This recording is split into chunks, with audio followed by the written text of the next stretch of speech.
1 minute 30 seconds late on today's Instagram story.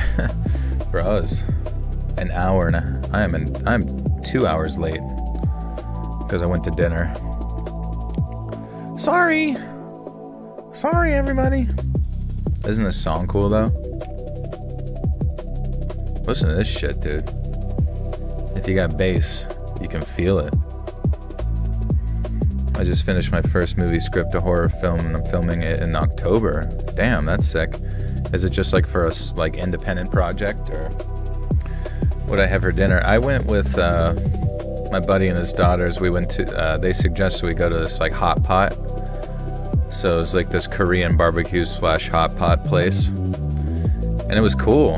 It was fun. I mean, I've been to them before, but I vaguely recall that one not being that fun. But this one was fun because, you know, the girls just wanted to like cook and stuff, and I thought that was cute. So just listen to one of your old videos. Yes. What's up, Zella? How's music going?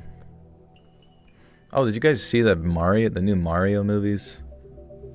Mario Galaxy movies out or whatever? Hungry Pot or K-Pot? I don't know. It's just like a big hot thing. They bring over like a specific base, and then you just go up to the thing, like fresh ingredients, and like throw a bunch of shit into the pot. And then there's like a grill in the middle where you can like grill up some little bit of bulgogi, all sorts of yummy shit, all sorts of delicious fake Bill Gates meat. I was supposed to do that for my anniversary with my wife a few days ago, but I ended up getting norovirus instead, so I could go. Oh, I'm sorry to hear that, man. Hopefully you feel better soon. You can get over there. The Undertone movie? What's that? Is that Backrooms? I love Hot Pot. When I had it up, I can find a place near me. Yeah, it's pretty sweet. But yeah, you know, was a little bit behind today. Really, you know, do want to start at 7:30. I still probably will have to get off like closer to midnight so I can get in bed and all that kind of stuff. But music's going right. Been working on band's album lately rather than solo stuff. But yeah, staying creative. That's cool. Okay, so you're like do a solo thing and you're part of a band. That's crazy. How do you? I don't know. I always feel like bands are awesome, but like, how do bands ever like get along with each other? You know what I mean? I feel like just the music industry in general like sort of breeds a bit of a mindset of going out, getting drunk, getting high, all that kind of stuff. So I feel like that just also inadvertently breeds like drama in between the band, and then the band breaks up because somebody's a little crazy. David, thank you for the 2 says, good evening, Joel. How are you doing? I'm doing great. I'm doing fantastic. We had leg day today. It was strength legs, so I was hitting squat again. And I legitimately haven't done like bar squat in like a while. But I was doing 315 for like 8, and that was sick. I was like, I hadn't really, like I had done heavy hack squat at the other gym, but this one, you know, getting under the bar and like hitting it for a high rep count and not feeling too bad about it, I was like, okay, I think we're doing it. I think we're doing good. I finally beat Hunk on Resident Evil 9 insane mode. No glitches or cheat. I'm so happy. That's crazy. It was Hunk the last guy. Dude, I remember my like one friend, he played like Doom 2016, and he got some type of like golden gun by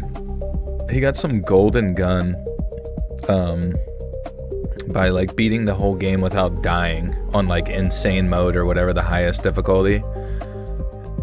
I don't know, I was just like, how much fucking patience do you have to make it through an entire game like that and just like not die? Like, that's so crazy. What happened to the live streams that started at 12 in the morning like before, Joel?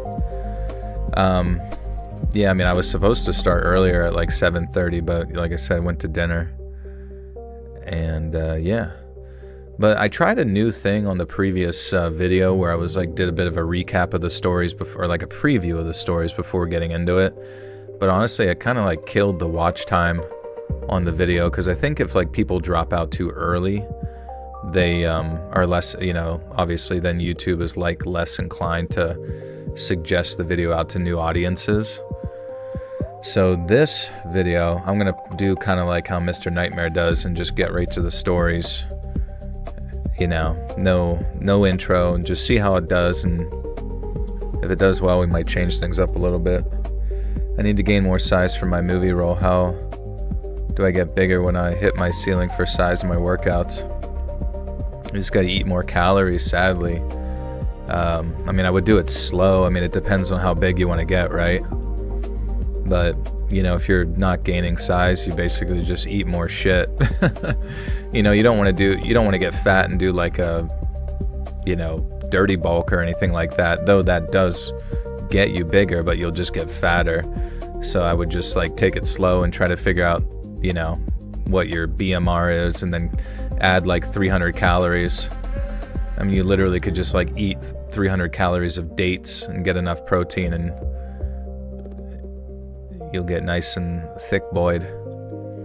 One way to gain weight real fucking fast is like apples with peanut butter. I'm telling you, bro, like there's nothing I gain weight faster than with apples and peanut butter. I got a trophy in Dishonored, which was the ghost. I completed the game without getting detected. That's pretty sick. The music industry is a bit whack. I'm fortunate my brother, who is the drummer, we get along great, and our guitar players chill, and I sing and play bass. I feel like a three-piece, less drama. Yeah, absolutely. That's good to hear. And Sarah, thank you for the 2 says, just popping to say, Victor Crowley rules. Who's that? It sounds so familiar. Joe, I saw today protein potato chips. They cannot be healthy at all. Yeah, all those items that just like say protein on it, at the end of the day, there's this concept that not a lot of people talk about. It's just bioavailability.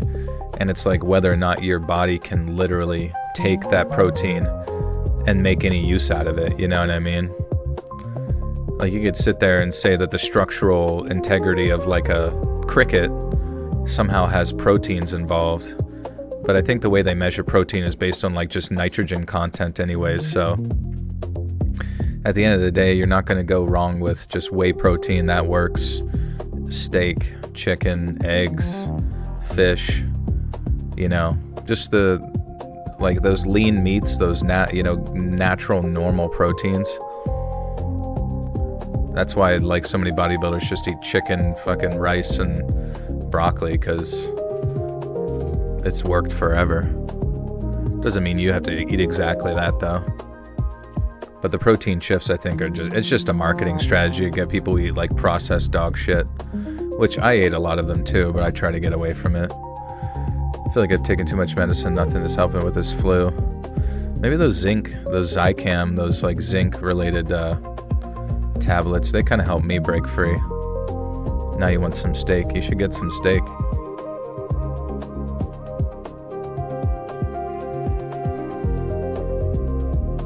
But yeah, guys, another minute here. We'll read some. These are going to be like camping alone stories, so like solo camping stories.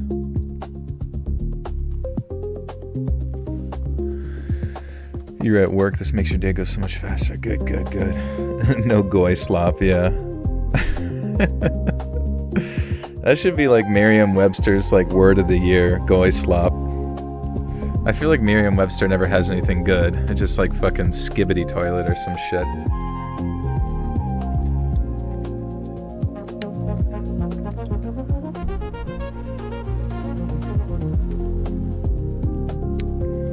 We thought there'd be no stream. You April fooled us. I got you, bro. I can't believe it's April 1st. That's awesome.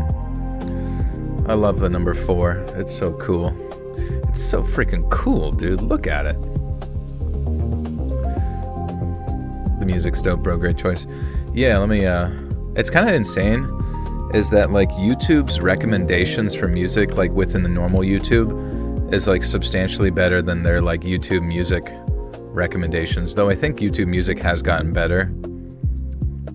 How am I doing? I'm doing good, honestly. Today was like a really, really just full day of goodness. Went to the gym, went out to lunch with friends, came back, had like an appointment over the phone, did that phone call, then had, physical therapy, stuff that I have to do because I fucked up my neck at the gym. And then went to that dinner with my buddy and his daughter. So I don't know, it was just a very social and fun day, and now we're here streaming. I'm very happy with my sleep schedule. Even though if anybody knows what to do, I've been like waking up in the middle of the night after like 3 or 4 hours and just like drenched in sweat. Has anybody had this happen? Just like completely drenched in sweat and like literally no reason as to why that is. Finally broke down and spent the monies on a 1632 drum sander for my wood shop, and if any of you listeners are on the fence, spend that money. Hell yeah. Did I dream? Yeah, I had quite a few dreams before that, and they weren't even bad dreams. So like whenever I woke up and I was just like completely covered, I'm like, what the fuck? It's like a pretty new thing for me. I don't really understand what it is. Like, and I was looking online and people were saying it's like diabetes or something, or pre-diabetic, but I'm like, I don't think, based on my diet and shit like that, and so I'm gonna get my A1C checked or whatever, but I can't imagine having diabetes or I don't know, hypothyroidism. Do you think so? Why though? What the hell's going on with that? I could think of a good April Fool's prank for my boyfriend, so I told McDonald's drop 2 whole chickens on the menu, 1 deep fried, 1 not. That sounds yummy. Are you drinking soda before you sleep? No, yeah, I don't drink soda anymore.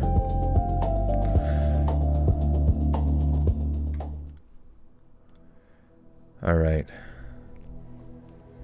Thyroids are on the fritz, or the CIA is hitting you with the gay beam. That's probably it, honestly. They're shooting the gay beam right into my thyroid.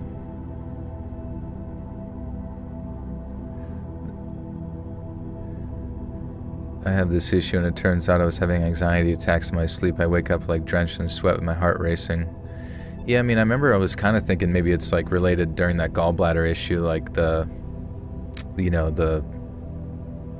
liver releasing cortisol and just being like really confused or whatever, but I don't understand. How do I get it to like not release cortisol? Like, how do I tell it to be more like clavicular?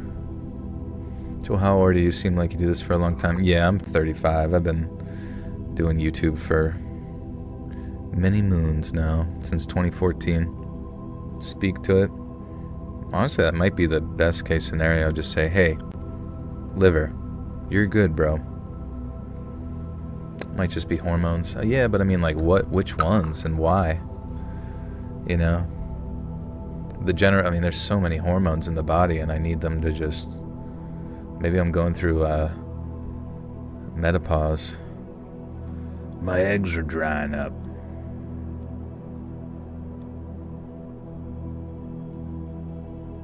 Menopause.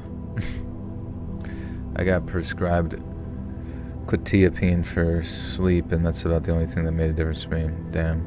Menopause. Oh, fuck. Yeah, but why? Need blood work panel. Yeah, whenever I talk to the doctor, I got one ordered to go get it done, but it's just like so strange. Maybe I am just destined for the nightlife.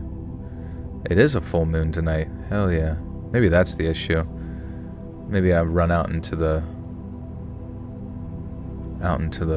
middle of the night every night, howling at the moon, and I come back like de-werewolfed. We sell supplements for those pharmacies I work in. Brand is called Fubu. Get your testosterone levels checked. Yeah. Just weird. Just weird, because it's like I work out all the time. I'm eating good. I'm, Mercury and Gatorade. True. Alright. Turned 23 this Saturday. Happy early birthday, Katie. What are you going to do? More accurate that you know, even though we live longer, about 35 is when your body thinks you're middle-aged. Could possibly be it. I mean, shit that I just don't even realize, like, changing. It's just so strange. You feel so normal, and then your body's just like, hey, man, how about you fucking die already? So I have this absolutely weird, quick story from a time when I went camping alone. I guess it's not the most safe thing that you can do, but I did it a lot and still do. And this one event caused me to take a little break from camping by myself, though, and it still creeps me out to think about it. So I was off the beaten track on a trail that I'd plotted myself out in the Adirondacks. I'd hung out in this area a few times, just reading and chilling, and not for a couple of years though. Now this time, I was 2 days into the 3-day trek that it would take to reach my usual camping spot. Now on the way, I saw some pretty odd things. Specifically, I saw a bunch of trees filled with holes. Now okay, you might say to yourself, some hunters have been using them for target practice. That's what I thought too. At first, anyway. It wasn't really a hunting area, but that wouldn't have spotted... What was it saying? It wasn't really a hunting area, but that wouldn't have stopped. Okay, my bad. I don't know. I saw spotted gecko. I have a friend who took Ambien. He was sleepwalking and fixing his lawnmower. Yeah, Ambien's scary, man. What's my worst fear? Probably just getting eaten by a bear, I guess. Eaten by a crocodile. Just eaten in general, like alive. Getting eaten alive just seems so lame. You just have to sit there and watch this like ravenous beast like slowly pick you apart piece by piece. Scared of drowning. Well, the nice thing about drowning is that like you'll be scared of it for, you know, the 30 seconds you're trying to not drown, and then all of a sudden you'll just pass out and your lungs will fill up with liquid and you won't even know it because you'll be passed out. Eaten by a human, yeah, that wouldn't be great either. Or eaten by like a little dummy. Like a little freaking doll, dude. Yeah, I'm late tonight. I'm late for my period. I'm late for first period. Fuck, I may be pregnant. Drowning is actually really painful, is it? What if you're passed out? Like, do you feel it? Being buried alive, yeah, that would not be great. Did you see NASA's gonna Tokyo drift around the moon? I did see that. Just a bunch of fake, right? No, I don't know. I don't know what's going on. Who even cares? You know what I mean? What'll probably happen when they go up there is that they'll use that opportunity to introduce us to like meteorites or like asteroids, and a big asteroid will run into it. That's what I thought too, at first anyway. It wasn't really a hunting area, but that wouldn't have stopped some local kids from coming out here and firing harmlessly into the trees for fun. When I examined the holes more closely though, they didn't look like bullet holes. There was no splintering and not much breakage in the bark around them. It looked like they'd been drilled. Now I remember watching a YouTube documentary about a farm in Canada that makes maple syrup, and it reminded me of how trees get tapped for that. I'm pretty sure that these weren't syrup dispensing trees though, and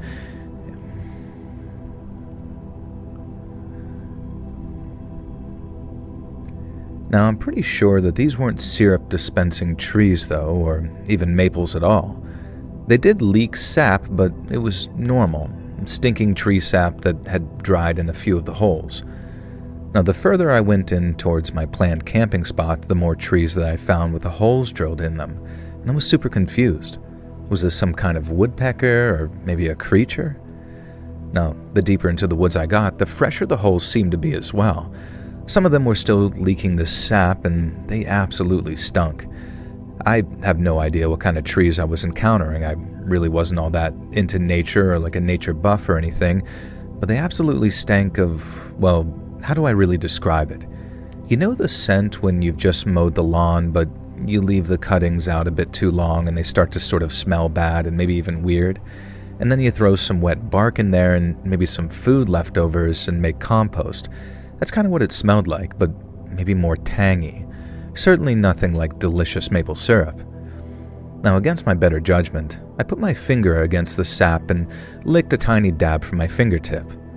And it was freaking gross. Nobody would be tapping this to eat it, I imagine. Well, I was proven wrong as I made my way through the trees some more and saw that a man was there. And saw the man. Yo, it's the man. Just holding my breath for longer than 20 seconds gives me anxiety, so drowning would be pretty bad. Yeah, but I mean, think about getting eaten by a bear, though. Like, it's literally just like on top of you, you're pinned down, you're already like fucked up from it fucking you up. And then it like takes the tip of its teeth like Squidward biting that burger. And then it just like bites into like the area near your lower back and your ass. And it just like peels off a slice of you in real time. I feel like that's worse, maybe. I'm not, at the end of the day, I'm not trying to say that my fears are scarier than your fears, but I'm just trying to be creative. What's up, kitty crack? Well, I was proven wrong as I made my way through the trees some more and saw the man. He was drilling a tree with what looked like a handle-operated hand drill. He was drilling a tree with what looked like a handle-operated hand drill. He hadn't seen me, so I crouched down and watched him from behind a trunk. The guy was drilling into the tree and then sucking the sap directly from it. After he'd inhaled a bunch of that sap, he'd throw his head back and make this disgusting lip-smacking sound. I felt kind of sick knowing how plant-like that I got dyslexia. I felt kind of sick knowing how plant-like the sap tasted. If the guy hadn't been wearing clothes and using a human drill, I would have thought that I'd encountered a Sasquatch or something like that. He was huge. He was tall, hairy, and he was sucking on a tree. That ain't normal human behavior, bro. And so you can understand why I wanted to just sneak away and avoid... And so you can imagine why I wanted to just sneak away and avoid interacting with this guy, right? Well, screw my life, I suppose, because I tried to sneak away very stealthily and covert and immediately stepped on a stick. And it cracked like a freaking bomb blast in that silent forest. Now straight away I heard the sound of thundering footsteps and turned just in time to see this tree sucker charging right at me. And he seemed absolutely furious that I'd been watching him drill and suck on trees. And yeah, it sounds funny to describe it, but trust me, it was not funny to have some huge angry man charging you down in the middle of nowhere. He was waving that drill over his head too, and all I could focus on was the handle spinning around. Thankfully, I snapped out of that daze real quick and managed to start running. The guy was intimidating.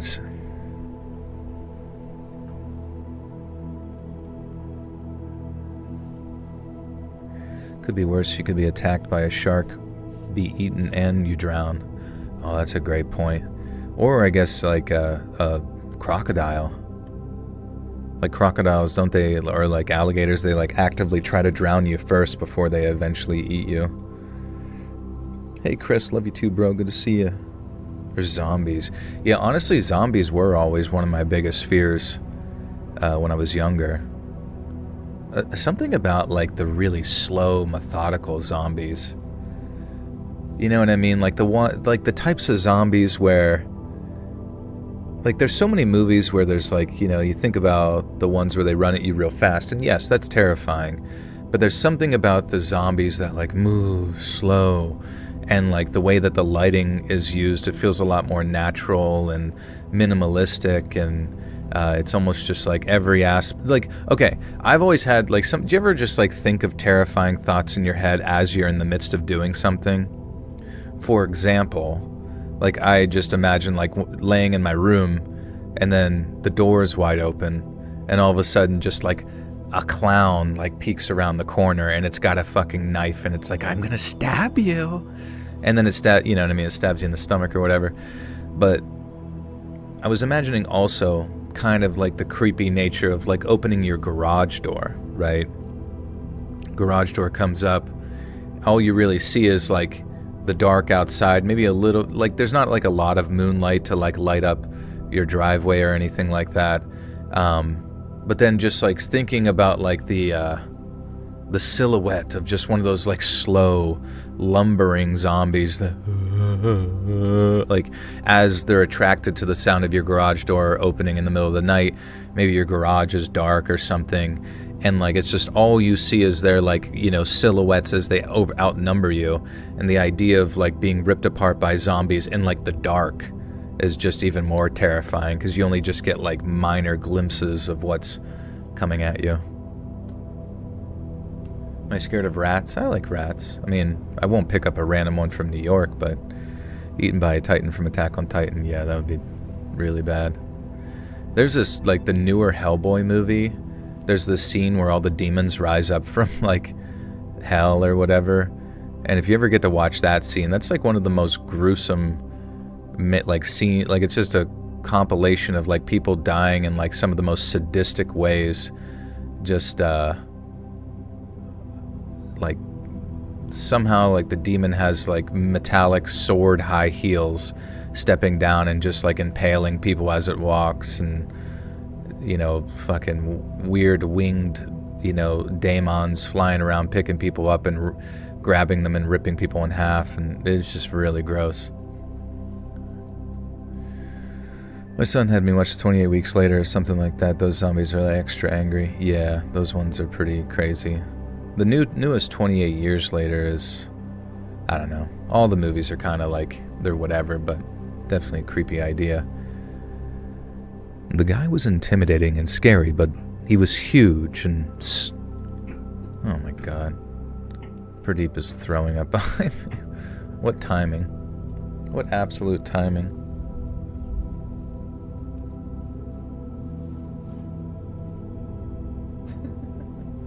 Just a big glob of crap. Poor guy.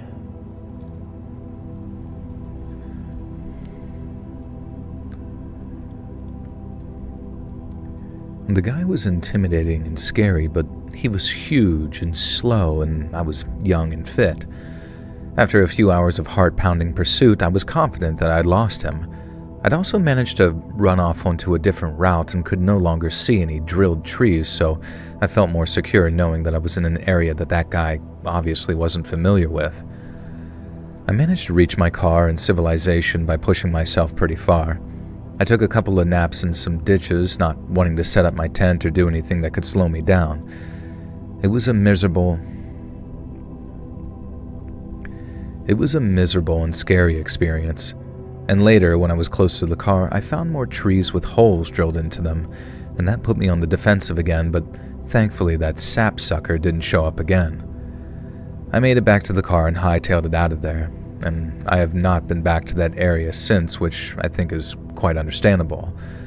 Now, I don't know what the huge tree-sucking forest guy would have done if he caught me, and I certainly don't want to go back there and give him the chance to catch me again and find out exactly why he was even doing what he was doing.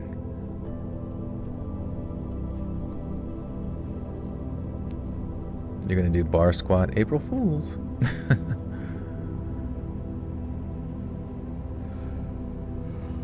I'm terrified of ghosts. Literally can't listen to any paranormal stories or watch paranormal movies. Yeah, I mean, they are creepy. It certainly sticks with you. But honestly, I've come to find, like, when it comes to ghosts, it just depends on how much energy you give them. E-Rav, thank you, bro. Good to see you. I was scared of Chucky and Annabelle. I'm even more terrified of real life when I was little. Yeah, me too. Chucky, really anything doll related. I remember Tales from the Hood. There was a scene that I checked into at the last second, but it was these sort of voodoo dolls that were like had the souls of like slaves in them at the end of the at the one scene, and like they were just like eating this dude alive, like little bits and pieces as they just like chowed on him. And I don't know, as like a little kid being like 3 or 4 years old, that just like messed me up seeing that shit. Teddy Ruxpin, who's that? If you go camping off the beaten track in a bunch of places in America, but especially the Appalachian. If you go camping off the beaten trail in a bunch of places in America, but especially the Appalachian Trail, you're guaranteed to find some very weird things. Now, I have a whole catalog of strange sights I've seen, either in groups or by myself, but nothing beats the time that I stumbled across an entire set of dining furniture rotting away in the absolute middle of nowhere. Now, when I say the middle of nowhere, I absolutely mean it. This wasn't somewhere that it was feasible to dump your trash. This table and 6 chairs must have been carried for days through the woods, as far as I could tell, and it would have taken a bunch of people to carry it here. And that's why it was so strange and unsettling. And the chairs were actually set up around the table, as if it had been installed here as some kind of picnic spot. Only, this wasn't any actual trail or any location that would be nice to chill and hang out at. It was just sort of there, in the overgrowth. The wood was all wet and rotten, and insects and crap were swarmed all over it, and it was pretty disgusting, and naturally, a lover of the creepy and strange, I loved it. The dining set might not have been a good spot, but there was a clearing a few hundred yards away that offered a perfect camping site, and I decided that this was as good a place as any to set up for the night. And so I pitched my tent and went about heating up some stew, making some Korean hot pot.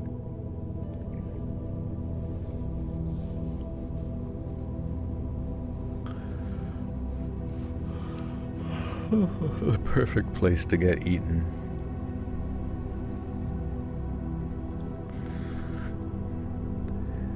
I decided that this was as good a place as any to set up for the night, and so I pitched my tent and went about heating up some stew on my camp heater. Now later that night, I was lying in the tent completely unable to sleep. I was just taking in the sounds of the forest and the chill vibes of being alone in nature. This was my favorite part of the whole experience, honestly. At least, usually it was. That night, though, I felt the hairs stand up on the back of my arms as I heard a number of footsteps coming through the forest. Not super close, maybe a few hundred yards away, and you can guess exactly what direction they were probably coming from. I waited for the sounds to die down, then all I could hear was the low murmur of talking. I unzipped the tent ever so slightly and crawled out. There was a faint light coming from the direction in which I'd seen the dining table, so I got my...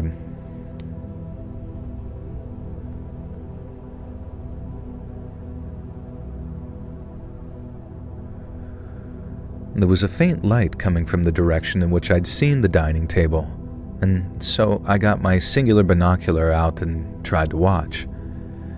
There were 3 younger men seated at that rotting dining table, and then one older guy who I swear to God even had an eye patch. The night was near silence, so I could hear snatches of their conversation, and it seemed like they were playing some type of card game at the table, but they were also talking about their kills. They were very clearly poachers because they were talking about shooting and stealing deer from some nearby private land. And then I heard one of them ask something about what they were going to do with the other body. As I listened in horror for some time, it became pretty clear, at least in my head, that these 4 men had killed another person and were planning on how to dispose of their body. From what I could tell, the man that they'd killed was some type of family member, and he had it coming, according to them at least. But they were discussing the best way to discard of that body. I tried to convince myself that I was wrong, that they were talking about an animal, but the more I listened, the more I was sure. And then I realized that I had a major problem. They had no idea that I was there, but if they found out, would they even hesitate in doing something bad to me as well? I had no idea what to do. I could stay silent and dark in the tent, or I could try crawling away to hide just in case. I knew running would be a mistake because they would almost certainly have firearms and knew the land way better than I did. And my God, I'm so glad that I picked the option to crawl into a hiding place. I dragged myself out of my tent and sort of combat crawled across the ground until I...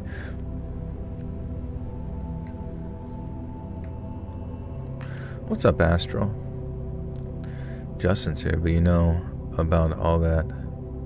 What the flip? What is he doing? What the heck? Oh, Korean hot dogs. Interesting. What's that taste like? I dragged myself out of my tent and sort of army crawled across the ground until I found an overhang ditch that I'd seen earlier in the day. I tucked myself in there and covered myself with some grass and bush, hoping that even if they saw my tent, they would probably overlook me. Well, they eventually did see my tent, And when they went to look and eventually decided that I must have abandoned my campsite, I was actually surprised at how quickly they gave up because, hot damn, the way they talked about things, I'm 100% certain that they would have ended me if they'd actually found me. But nonetheless, I stayed in that ditch for hours, long after the men had left, just lying in that hole, too scared to really even breathe or step out. I had to pee myself twice. I'm not ashamed to say it, really. And eventually I gathered the courage to drag myself out of my hiding place and just hightail it out of there. As soon as I reached the car and could drive to a spot where I had cell reception, I phoned the police.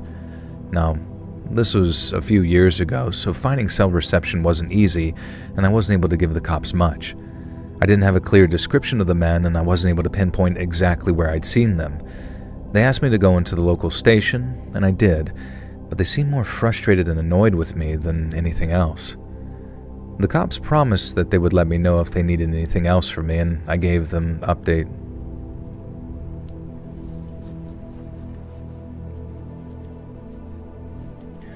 Sibling had an interactive Teddy Ruxpin toy. You put a cassette tape in it and it'd tell you stories while its horrible snout moved and its eyes rolled around. That's funny. You see Jenna Ortega in every story. That's good. That's who's supposed to be in them.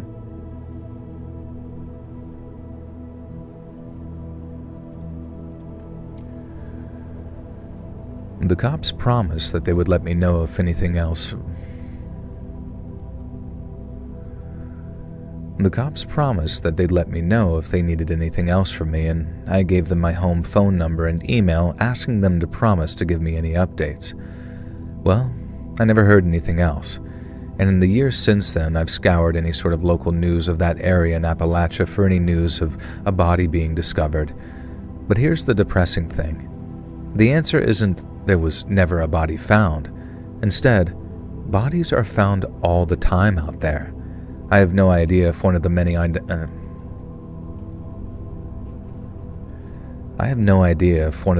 unidentified dead people who have been discovered in the years since were potentially the victim that I'd heard about. All I know is that it's very dangerous out there and you probably shouldn't go hiking alone like I used to. I know. You've heard it in Zelda, but it is dangerous to go alone. Wait, is that from Zelda?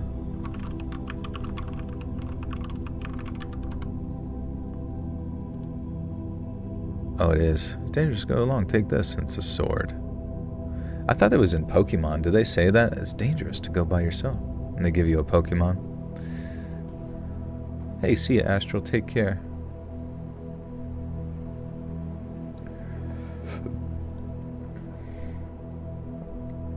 Now, I know. You probably heard it in Zelda, but it is dangerous to go alone. Camp in groups, friends. Don't find yourself hiding all night in a ditch like I was. Do I have an inflatable sword? I wish, dude. Should get one. I got a katana.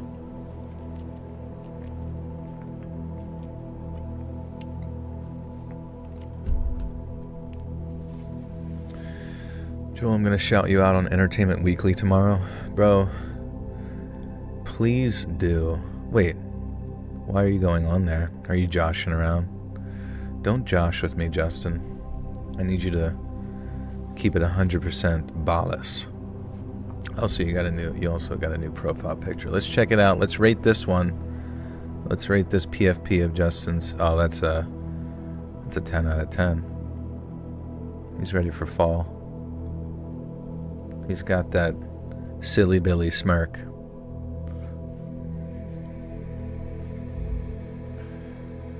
And it is not AI.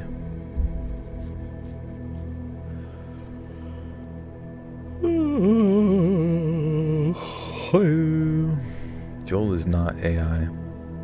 Is it true that like smaller...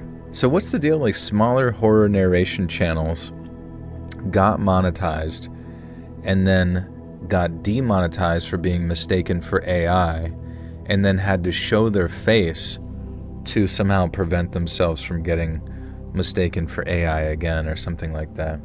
Hey, Carlito. I'm a female listener in my early 20s.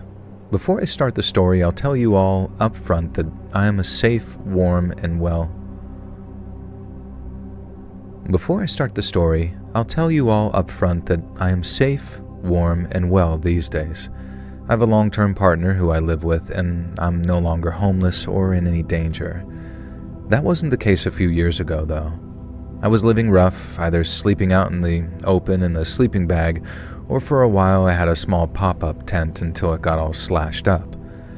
I know some people prefer the term unhoused for when they were living rough, but not me.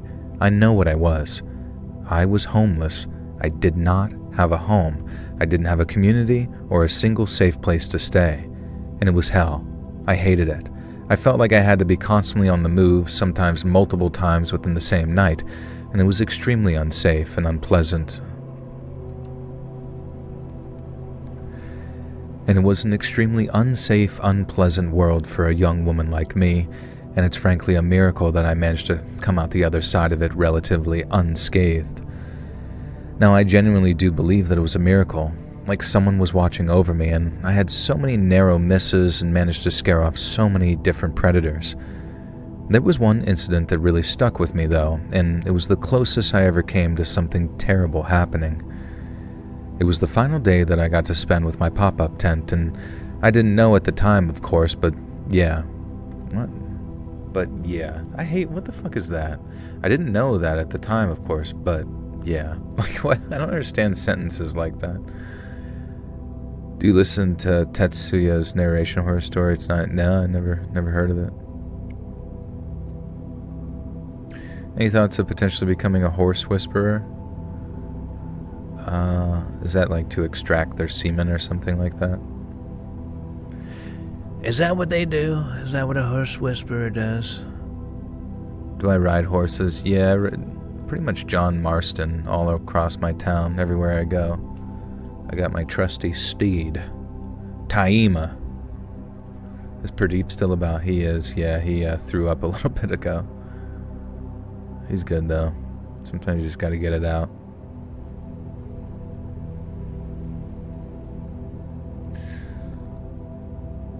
Would I pick up horse hobbying? I don't know, man. It seems like digging into your crotch and you bounce up and down and get like a concussion, and then what if the horse kicked me in the head and fucked up my life forever? Or what if it threw me off and I broke my neck like Superman? I mean, I like horses. I respect their size and girth, but I don't know, man. It just seems like a lot of bullshit to deal with. You're playing Red Dead right now. The John Marston ref freaked me out. Time, John. Wait, what's John Marston sound like?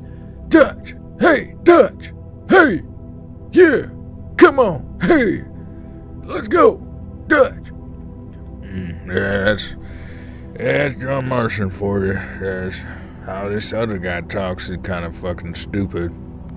And that's, yep. Arthur, we need money. Arthur, we need a big horse. Okay. It was the final day I got to spend with my pop-up tent. I didn't know that at the time, of course, but yeah. I was dog-tired because I've been walking all day, so I set the tent up under what seemed to be a remote overpass. It felt like I was in the middle of nowhere, as I've been walking kind of aimlessly.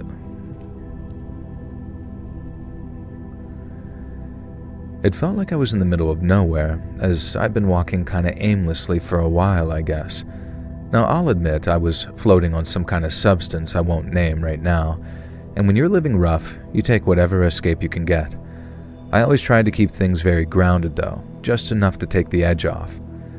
I had a little food squirreled away in my tote bag, so I allowed myself something to eat to lessen the gnawing hunger that I always seemed to feel. It was fall and fairly mild, but the weather was set to worsen soon, so I was not excited about the prospect of spending another winter on the streets. I read a few magazines. Damn, dude. John Marston. Yeah, hey. Dutch. You hit him, John's voice. Hey, John Marston. Yeah, John Marston. Fuck, I don't even know. I'm excited for Red Dead 6, whenever that comes out in 2027. It's actually crazy to think about, like, when do you think you would get a Red Dead 3? GTA 6, who knows if it even comes out this year. I sound like the Peanut Man. A little bit of goop.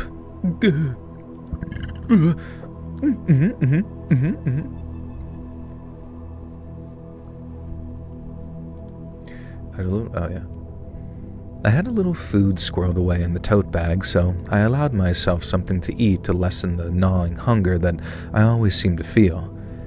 It was fall and fairly mild, but the weather was set to worsen soon. I was not excited about the prospect of spending another winter on the streets. I read a few magazines that I managed to find and a 3-day-old... God damn it. I read a few magazines that I managed to find in a 3-day-old newspaper that I've been holding onto for warmth. The location that I picked seemed completely remote and isolated, and for the first time in days, I let myself drift off and drop my guard. Now, I woke up startled. There had been a loud sound from outside my tent, sort of like a bark or something. I heard it again and realized that it was a laugh, like a single, raspy laugh. And the laugh sounded like it was coming from someone very old. I could hear the telltale rattle of smokers' cough in their lungs as they laughed a third time. I had to make a quick decision. Stay hidden in the tent and hope this guy moved on. Am I a goofy goober? Always, bro. Maximum gooberage. Did I ever fix it? What is it? Centaurs? Centaurs? Fixing a centaur? What are you talking about?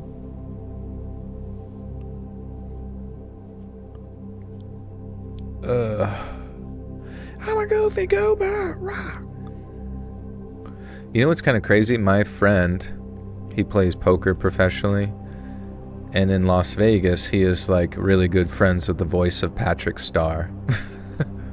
Hey, SpongeBob. So when he told me that was like pretty recent. I was like, what the fuck? I gotta meet this guy. And he's like, come out to Vegas with me, bro. We can get food, get lunch with him. Do you ever just smother yourself in a fancy layer of Kupai mayo? Oh yeah. I mean, I don't know Patrick Star, but my friend, my very close friend, knows the voice of Patrick Star, so that's... Basically, he knows 2 professional voice actors, very good ones. Very talented folk. I had to make a decision. Stay hidden in the tent and hope this guy moved on, or introduce myself and make it clear that I wasn't someone to mess with. I didn't actually have time to decide either way. Before I even had a chance to move, a very heavy body plunged onto the tent. It was almost like he jumped on me from a height, and I'm pretty sure that's exactly what he did. It was almost like some type of wrestler move, except I'd soon discover that he was just some dirty old-ass man. Now he managed to come ripping through my tent fabric with some kind of blade. Now I picked up on the blade first and was immediately on high alert. A fat hand holding some kind of box cutter burst through the wall of the collapsed tent, flailing towards me. I kicked out and managed to catch him by surprise, so he actually dropped the knife, I think. Now the first thing I did was grab it and cut the tent wall behind me so I could pull myself free from the fabric. I scrambled onto the cold, dirty ground and dragged myself to my feet. And that's when I saw him. This huge monster of an old man who'd apparently swan dived onto my tent while I was sleeping. He was absolutely filthy, and he stank of, well, you can only imagine what homeless people stink of. And the whole time he flailed and wriggled, he kept letting out this single rasping laugh, too. There was a single flickering light under the overpass, so I was able to see a few details about this man. His face was completely scarred, and his nose was kind of burned away like some addicts. Addicts. I'm a goofy goober.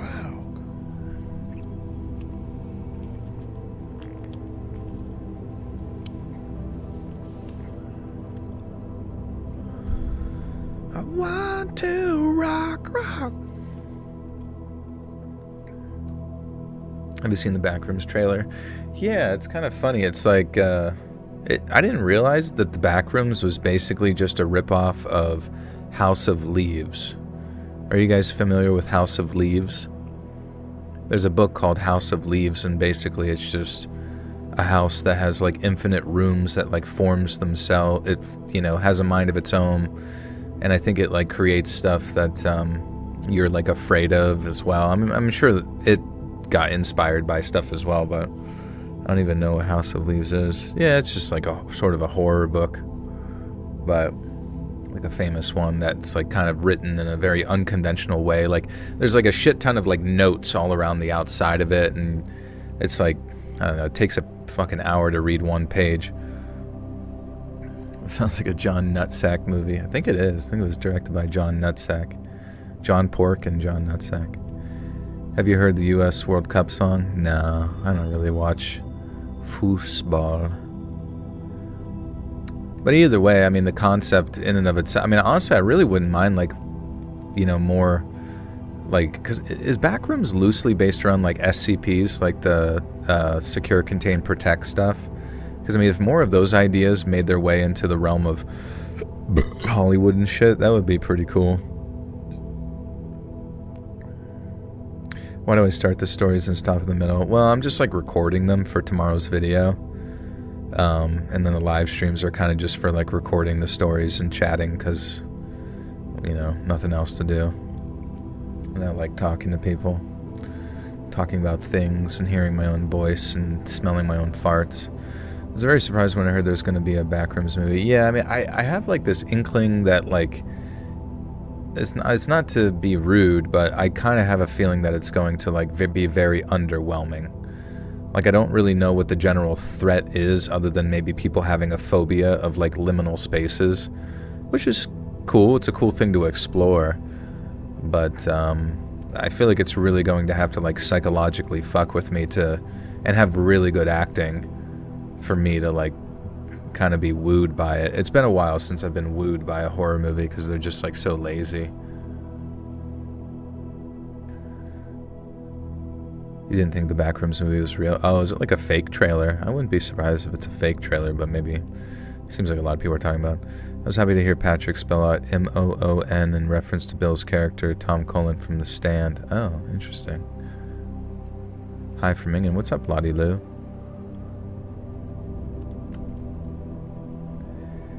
His face was completely scarred, and his nose was kind of burned away like an addict's. He had a cleft lip and his tiny, evil little piggy eyes. When he actually saw me, as in he saw that the inhabitant of the tent was a young, small female, he managed to get to his feet very quick. He had this look on his face then, predatory but also wary. I guess he knew that a lone woman sleeping rough can be hella dangerous out of necessity, especially now that I'd already gotten hold of his knife. And because of the way he was looking, I assumed that he'd case me out and be careful. But no. Before I even had a chance to realize what he was doing, this huge, stinking man barreled into me, barreled into me. Goofy go by.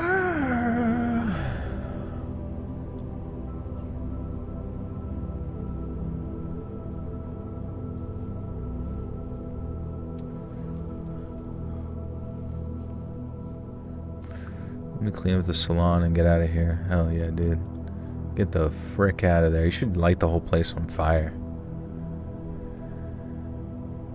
Before I even had a chance to realize what he was doing, this huge, stinking man barreled into me, crashing across the ground and pinning me to the floor with his huge belly.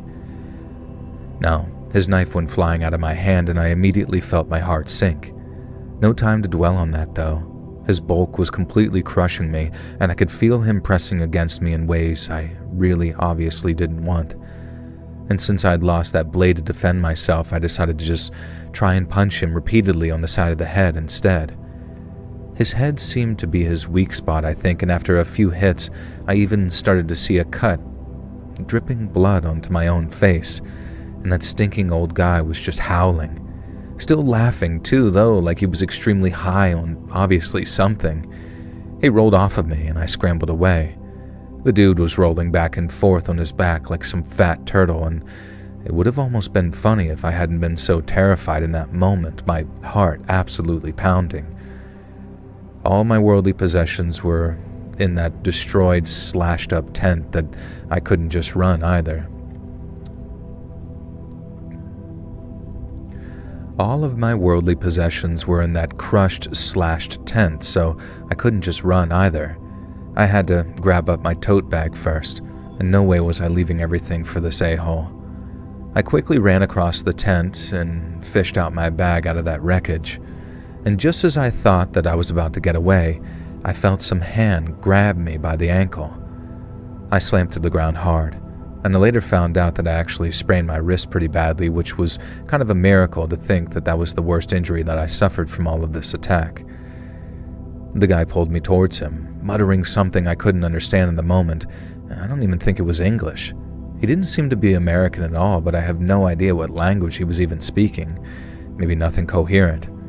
His mouth seemed to be bleeding from me cutting into his frail skin, and one of his eyes was sort of leaking this disgusting yellow crap.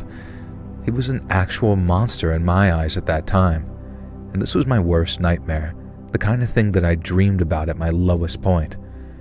There was no way that I was letting my life end at the hands of this disgusting predator, and so I swung my bag hard, hit him again in the side of the face.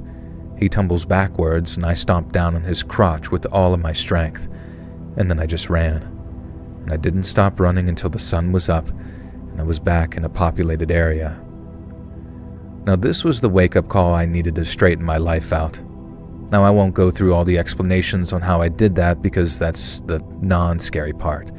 Thankfully I did though, and in the time that it took to finally get a bed to sleep in, I never encountered anyone else like that horrifying guy.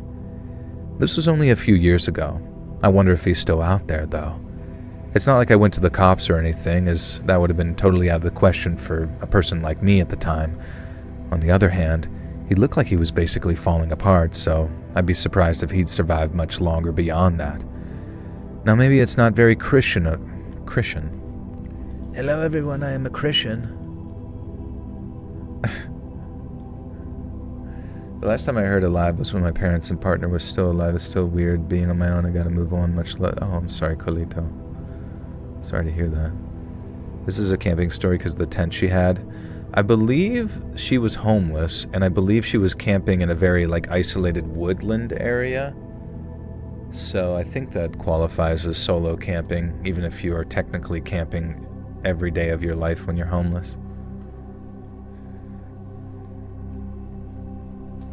You know what would be actually a really funny thing to do? To take your kids camping, but just do it in a city or a town on the in a side street, and just see if you could just camp all night, and then if anybody says anything, just say you're homeless, and then because it's I assume the homeless get to fucking basically camp every day and cook marshmallows, so why the fuck can't you just set up a tent in an alleyway? Hey Gig Joe, what's up? How's it going in Iceland?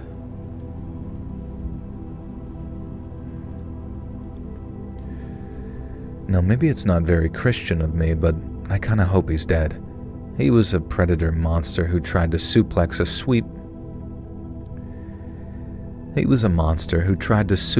sleeping woman and do God knows what, and I'm pretty sure he was nothing positive. God damn it, dude. Fucking cannot find a flow tonight.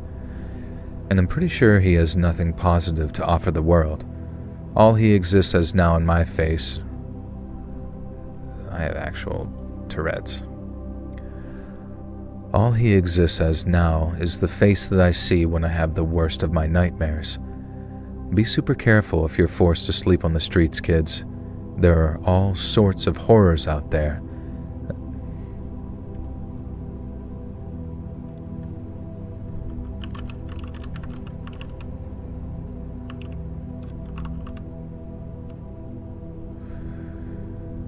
Be super careful if you're forced to sleep on the streets or the woods, kids. She was in the fucking woods, right? Or did it forget? I don't even know. It was, worst case scenario, living roughly, sleeping out in the open. I had some unhoused, blah, blah, blah. An incident really sticks with me. It was a final day. I got a pop-up tent. Middle of nowhere. Okay. What's up, Dunkosaur? Is there a poll tonight? Yeah, what should we do? It was an underpass. Yeah, but it was like... It made it sound like it was an underpass related to a cliffside or something. You lost your driver permit. Any advice? Lost your driver permit? What the fuck happened? Were you out past midnight feeding a gremlin? Be careful if you're ever forced to sleep on... Be careful if you're ever forced into homelessness, kids. Don't do drugs, as there are all sorts of horrors out there waiting. I'm just gonna put the next one in fucking grammar, man. I like can't stand when the grammar is just fucking weird. It's like reading shit backwards sometimes.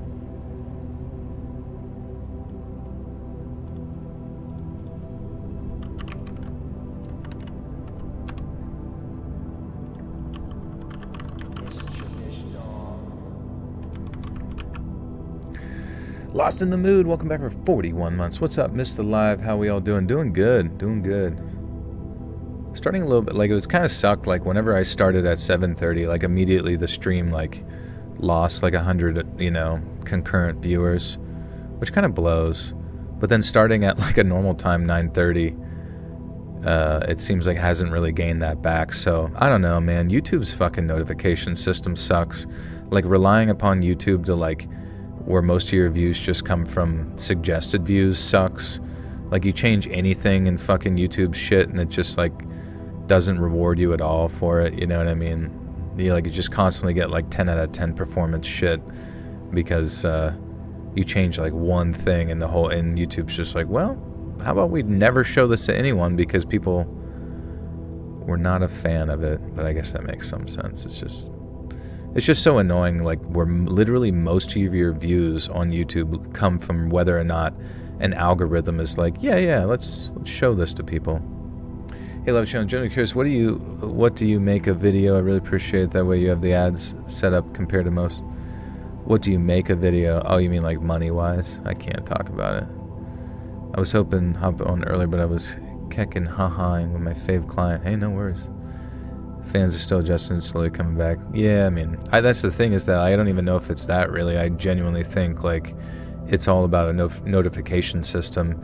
And whenever the notification system like fails you one time, like YouTube is so heavily based on like momentum that if you lose any of that momentum, you're just like kept kind of down at that like plateau. And it's so frustrating because there's never a time where the algorithm like relearns how to like potentially give you a little bit of a push, you know what I mean? At the end of the day, I'm thankful for what I have, but it's just one of those things where like the idea of like growing, like I don't even know how to fucking do it, man. I really don't. Like I like need not like an agent, but I need someone who's like in charge of like collaboration communication, like an actual like professional agency that can reach around to like other podcasts and like coordinate collaborations for like a fee or whatever the fuck.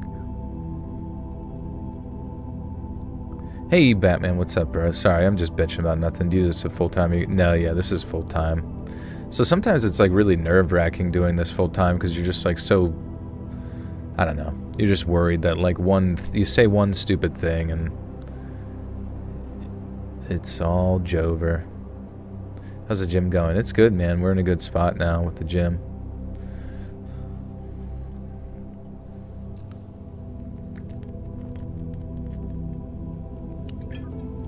I got a notification for this live stream as soon as I played the videos. Oh, okay, that's cool. You want the email to the scam that just emailed me? You could tell me about it. I get so many fucking scam emails like every goddamn day. Like, hey, we noticed that your YouTube is a YouTube channel. Do you think we can have it? Hey, what's the login to your YouTube? Can we have it? Can we have all of it?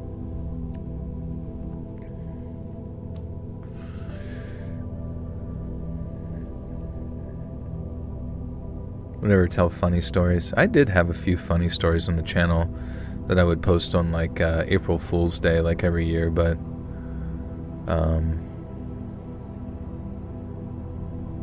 it kind of would always like upset the audience and kind of interfere, so I just pulled back on that. Congrats on the gym and obviously the YouTube success. Definitely glad you did the YouTube first. Yeah, if I look back on it, like, I would have never have done the gym thing because I've made no money. I just owed money with the gym. I've just like lost money with the gym. Thankfully, I've got like good management in there that actually knows what they're doing, but it's just like scary sometimes to like see the old guy, like the old manager, like still in there, and just how like aloof their entire existence is.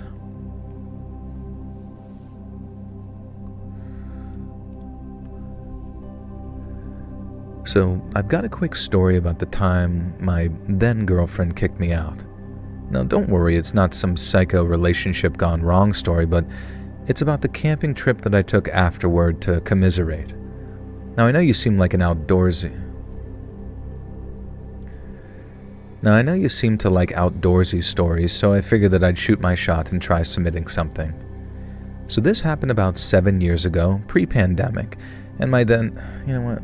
I don't know why people put like, YouTube's so fucking censorious when it comes to talk about any of that shit. I don't even know why people include it. It's just the time that it's the 2 years you're just supposed to forget about. Don't even ask any questions. Don't ponder anything. Don't even talk about it. You can't stop farting? That's amazing. Why don't you use sponsors like before? Shudder was one of them. Maybe there are more. You can... Yeah, I don't know. Sponsors are just annoying, man. Like, I don't really need that money anyways, right? And it's just like, I feel like people fall off at the beginning of the video, like, especially new ones. If they, like, as soon as the video starts, it's just an ad, right? So it's like the main goal is just trying to figure out how to, like, maintain people and get new ones, right? Because the number one thing is just retention. Like, how can you fucking retain people, keep them interested, keep them listening, keep them there? I don't fucking know. Sponsored by Blue Chew. Yeah, I took a Blue Chew before the stream. Increased the blood flow to the brain, I think. A lot of YouTubers are having trouble with YouTube later. I wonder if they had anything to do with AI and the algorithm. I know from experience to use AI to censor people in the comments. Yeah, it's kind of terrifying too, because like I used to have like an ad, you know, or not an ad, but like a YouTube rep, and then I'm pretty sure that they got replaced by AI because they like, you know, changed things up and then said that if you need help you can, you know, contact this direct thing. And so I'm pretty sure that everybody just got, I don't know this for certain, but I'm pretty sure a lot of people got cut out because of AI. And but it just sucks because it was nice knowing that there was like a human that I could email or get in contact in case some bullshit happened, right? And now it's just like, okay, so literally we've returned to like just having to talk to a computer about something. It's just, it's impossible. You cannot communicate with an AI.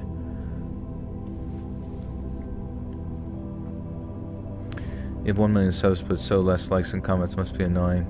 I mean, yeah, on YouTube videos it's fine, you know, it's kind of like 1/10 of the audience. Are you able to talk about what happened with Twisted History? I love that while it lasted. Yeah, I mean, it's just differences, you know what I mean? Like, it's the, like, I think you can probably look up, like, they cut a lot of programs and all that kind of stuff, and, you know, it's fine. Just is what it is. It was a lot of work too, so, you know, I honestly appreciate my free time way more than I did before. Hey, thanks, Pete. Good to see you, bro.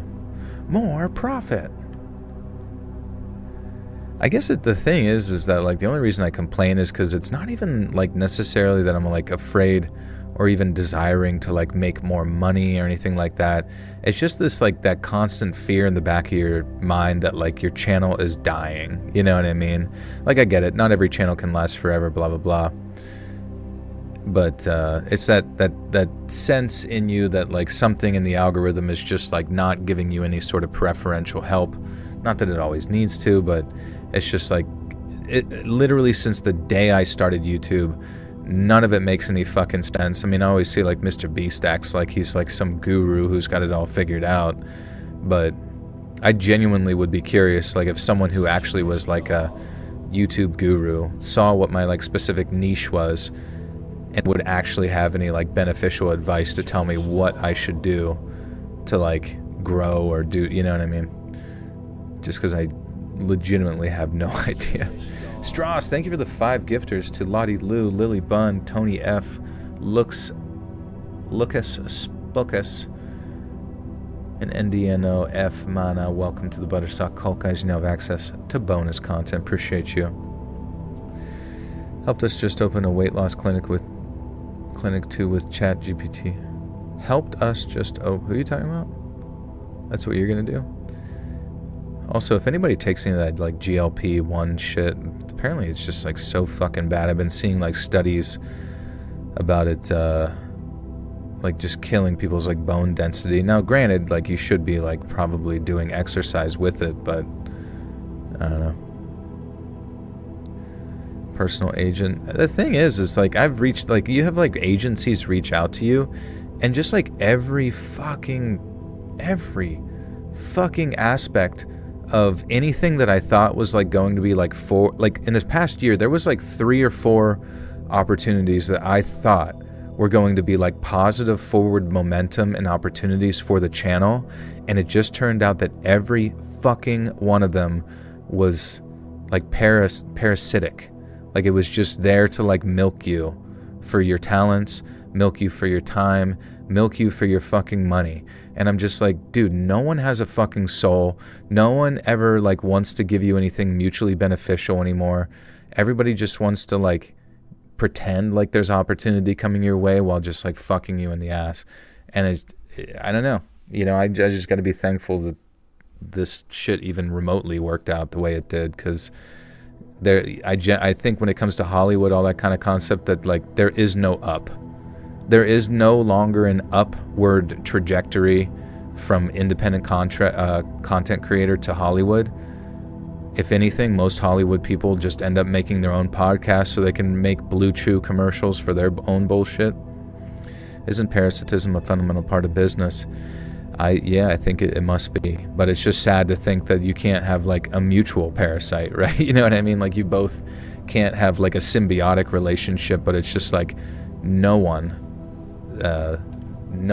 that's bigger than you, no one that has, you know, more connections or whatever is ever going to, I don't know, unless it's just like 2 people interacting with each other. Anytime you involve like the corporate world, it's almost just like par for the course that it will try to like devour you and not even think that you're a living soul.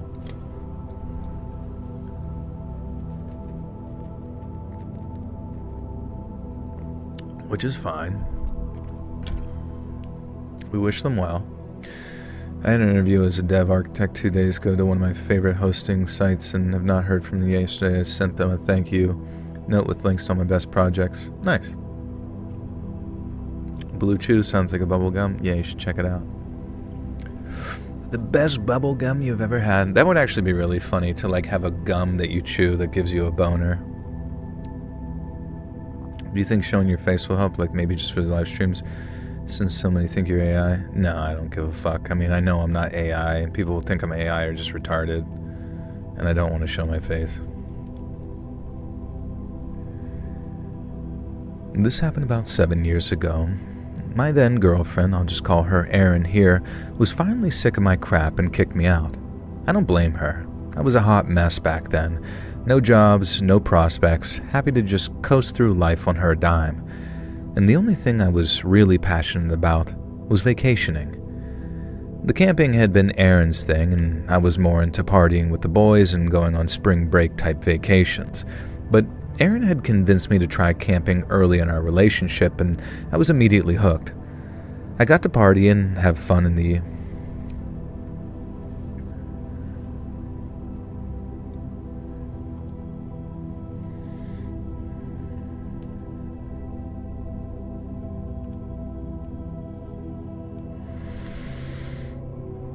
should keep the anonymity. But I mean, just think about how like intrusive it is that like smaller narrators got demonetized and then felt pressured, probably through like some type of like jabbering amongst themselves, thinking that somehow showing your face was going to prevent the algorithm from demonetizing your system. Now granted, if they're fine with it, whatever, you know, welcome to the world of YouTube, I suppose. But at the same time, it's just like this weird sort of like abstract indirect pressure that you should show your face to prevent a possibility of like losing out. It's kind of weird. Would you be able to do animations for the stories every now and then? But it's a lot of, sadly, I just don't think I would have time, because I mean, I'm recording them now and then I got to edit them tomorrow for the video that comes out that day. So there's just no time. Maybe on another channel or some shit.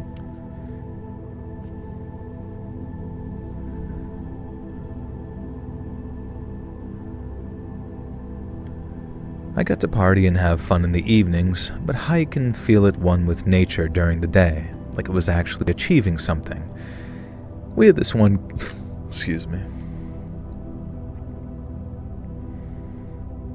We had this one campsite we'll go to regularly, which Erin had been visiting with her family since she was a kid. It wasn't completely remote, but not super commercial either. A mixture of individual campers and groups dotted around an area that had sporadic park ranger patrol. A mixture of individual campers and groups dotted around an area that had sporadic park ranger patrols. Erin and I had our usual little spot, and that's where I dragged myself on my lonesome tail. What the fuck is this saying? Erin and I had our usual little spot, and that's where I dragged myself on my lonesome tail. Okay, tail between my legs. Dude, I got this like comment on fucking Patreon earlier by the same dumb bitch again. And I know I shouldn't give a fuck like what one person fucking says, but I swear to God, you know how fucking confusing it is when someone loves your content so much that they donate money just so that they can fucking say some negative shit? Which, whatever, I appreciate the feedback, but I appreciate negative feedback when it guides me in a proper direction, right? When it guides me in a direction that's like maybe conducive to growth. You know, if someone's like, hey, you're too fat. If you stay fat too long, you'll die and nobody will want to fuck you. Like that, to me, is a great piece of advice to give to somebody, even if it hurts. Like, thank you. Thank you for letting me know that I'm a tubster. But beyond that, it's like, for some reason, this chick, every time she like leaves comments saying like, oh my God, like this sucks. I miss your stuff from 2022. And it's about like how I read. And it's like, bro. And then so I asked her like, what is it that I've done differently? And she's like, I don't know. It just seems different back then. I'm like, shut the fuck up. If you don't even like know what you're bitching about, then why the fuck have you left like 10 fucking comments on the Patreon about not liking what I sound like compared to shit from 2 years ago? That my cadence in which I read is identical. Like I have not heard a single fucking difference when I go back and listen like 2 years ago. I'm like actively trying to pinpoint what she's talking about, and the only thing I can imagine is maybe I used different music back then that was a little bit spookier from like a different dark ambient thing, but that can't possibly be it. I don't know. I'm just like, some people just need to be turned into fucking Bill Gates ground beef. Has anyone ever recognized you by your voice when you've been out in public? No. Kind of good though. She's in you and she wants you to notice her. I guess so, but I mean, if people, she's my future wife. Yeah, probably. It would be kind of funny if like people still subconsciously try to get other people's attention by just like having, you know, mindless, meaningless, inarticulate, you know, crap come out of their mouth because they don't actually know what they want from you. They just want your attention. Which is fine. It's a viable strategy, and now she has it. She got my attention. Unfortunately, I had to block all of her comments because she is a very low IQ bimbo. Aaron and I had our usual little spot, and that's where I dragged myself on my lonesome, tail between my legs. Aaron had thrown me out and told me that it was... Where the fuck are we? Aaron and I had our usual little spot, and that's where I dragged myself on my lonesome, tail between my legs. Aaron had thrown me out and told me it was over, and I was feeling extremely sorry for myself. We planned the camping trip for months, and I was convinced to myself... We planned the camping trip for months, and I convinced myself that I was somehow defying her and her accusations that I was codependent by going alone. Now, I'll also admit that I had the faintest hope that Erin would show up at the site herself, either alone or with her family, and we could have some big reconciliation. That didn't happen, obviously. A family did show up, though, only it was not Erin's. I was some kind of surprised to... Wart.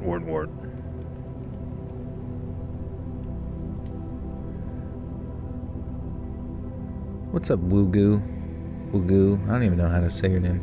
Joe, you should go get her number, then when you meet her mom, get her number, then you can go commensurate. Yeah, I just keep dating their moms upwards. I asked for her mom's number, then her mom's number, and then their mom's number. But then I have to go to like a graveyard and do a seance to date some ghost. Do I have any other favorite storytellers?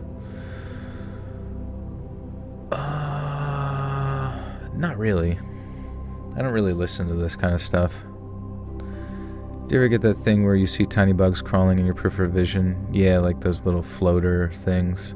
I think there's something dietary related to that too. You might want to look into, like, look on YouTube, like floaters, diet changes. Maybe it's something to do with like excess consumption of carbs or some shit. It's hard to say. Maybe we all have fucking diabetes or some shit. Slept all day yesterday almost, and would have done it today if it wasn't for the coffee. Struggling big time sleepiness-wise. Yeah, dude, I feel you. Do you think we're weird for listening to stuff? No, not at all. I mean, everybody's got their interests and stuff. I just like... I don't... Like, I like to listen to people talk about things, you know what I mean? Like, talk about esoteric weird shit or just some stupid politics or drama, you know what I mean? Just talk about things. Like, I don't really care about people's stories unless it's like, I guess, within like a podcast format and they're talking about when they saw an alien gray underground or some shit that zapped their fingers off. What do I listen to? Just all sorts of random shit, like literally anything that YouTube just like shits out in front of me, I'll put it on, like a little kid on YouTube Shorts. Yeah, don't get high on your own supply. Last podcast on the left, which one's that about?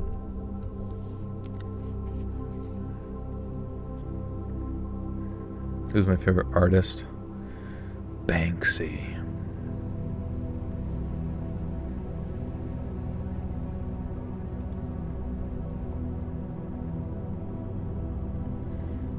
I was kind of surprised to find a car near my tent on the second morning of my vacation. It was unusual for people to camp right next to each other if they were strangers, and in all my time visiting that campsite, I'd never seen anyone camping in that particular spot either, because it wasn't exactly the best ground for it. But that morning, as I blinked and ate my way through a hangover, I watched as the Johnson family, as I'll call them, unloaded their stuff and set up their tent. I picked up that they were the Johnsons by sitting there in my fold-out chair, defiantly munching on sausages and staring at them in the hope that they'd go away.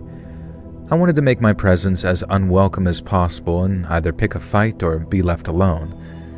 It reflected the dark mood that I was in, and I'd come here to get away from everything, commiserate over Aaron alone, and here was some nuclear family with 2.4 children and a perfect life. It felt like a kick in the face from the universe. I continued to watch them later in the day, looking over the top of the book that I was reading, and it soon became clear that they were far from the perfect family. For one thing, the mother and father barely spoke to each other. All I could hear was the dad constantly yelling at the two kids, a boy and a girl, and he kept saying things like, "The Johnsons do not conduct themselves like this," and "The Johnsons help each other," and "The Johnsons don't act like brats." The name wasn't actually the Johnsons. I forget what they actually called themselves. It was something similar, though. And it started to give me a headache, hearing him yell at his kids in his high-pitched, nasally voice. And it kind of amused me, though, to see how the kids just entirely ignored him. They acted as if he wasn't even there, and occasionally, when he'd really raise his voice, they might glance in his direction or even laugh at him. But for the most part, they just sort of chased each other around. They only seemed interested in hurling insults at each other, and these two weird... Sorry, that's fucking sentence backwards. Crystal Raven with the 10. This is the only time I'm willing to listen to reading. Joel and Pradeep, love you both. You have made me sleep easier over the years. Thank you, Crystal. Appreciate you. Grink. I am Grink. I never used Gronk. Is Gronk cool? The AI Gronk. Hey, Lynn, thank you for the gifter to Dodongo Manoof. How do you come across your Saturn Soul content? Did you ever read something for this podcast and think about using it on your other channel? Yeah, that's usually how it works. Like, I had years and years of, like, backlog content that was, like, true crime that was already on this channel, right? And then I turned all of that into the Saturn Soul channel to try and reach like a larger audience via, true crime. So, hopefully it takes off at some point. I have no idea. Hey Adele, thank you. Love you too. Good to see you. Hello from the UK. Saturn Joel.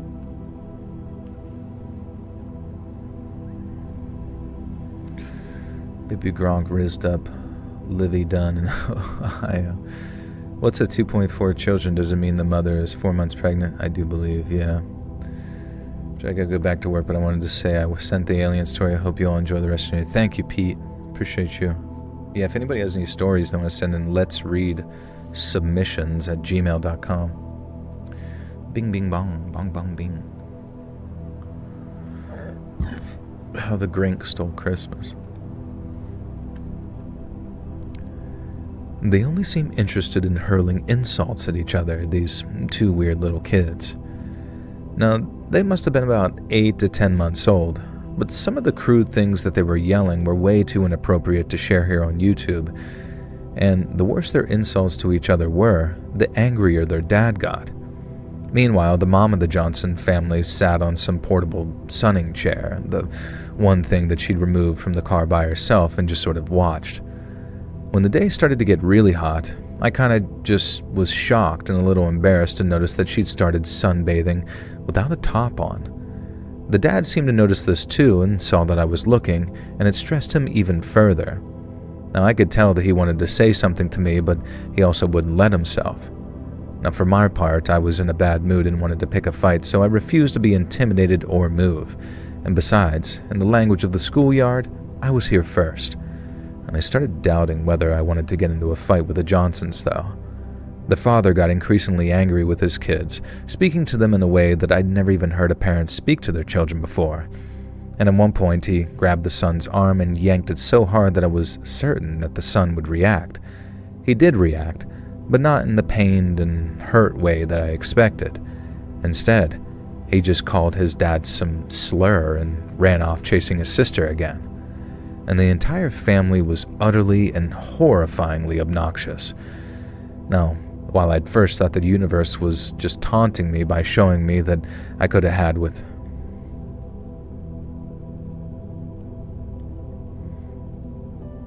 Notice I have many British fans, yeah. They love me. They love me over in Britain. I'm gonna be their new queen. Can you talk about your intro? Sounds exactly like Mr. Ballins. Was that an accident? No. Funny enough, yeah, Robin made that intro, and he actually used that sound before it was utilized over on the Ballin channel, but it's just from a stock website from what I found, and I believe Robin put some changes to the audio or whatever. at least one of the intros or whatever, like, so, you know, stock footage. Obviously, there's going to be some crossovers. Hey, Nip. And Alex J, welcome back for 49 months. Next goal, 69. Nice. Thank you, though. That's a long time. Appreciate you. Who's Robin? He's the guy who does, like, the visuals for the channel. Thumbnails and whatnot. And the background you're looking at right now. Thomas Fries, thank you for the 5. So I used to get the night sweats when I was in my 30s. Then it randomly stopped. Fun stuff. Interesting. Yeah, what do you think it was? Like, I don't even know. I mean, obviously, yeah, I don't know. Did you change anything? I really don't feel like my diet's, like, bad. High cortisol. Yeah, it's clavicular style.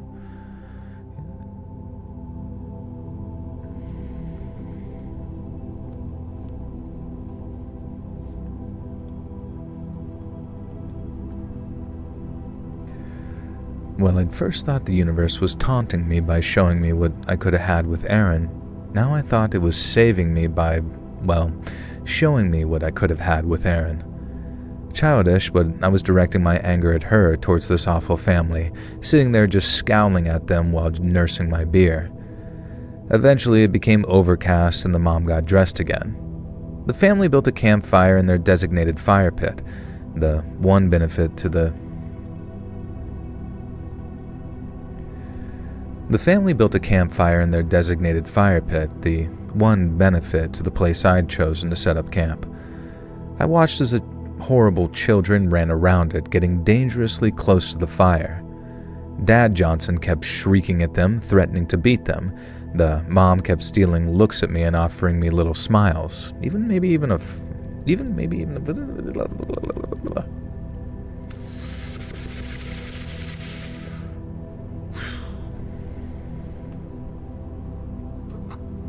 I gotta get these stories done because I gotta jump off at midnight.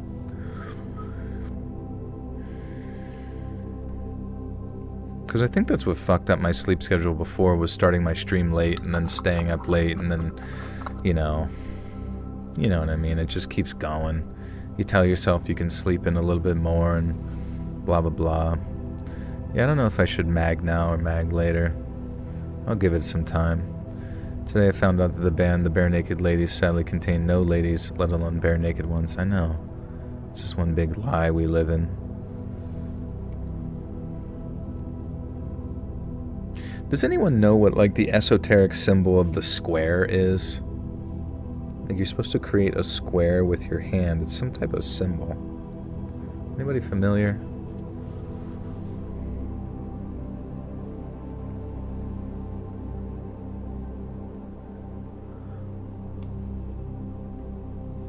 .4:02 a.m. Do you stay up late, Lottie Lou? Or are you waking up early?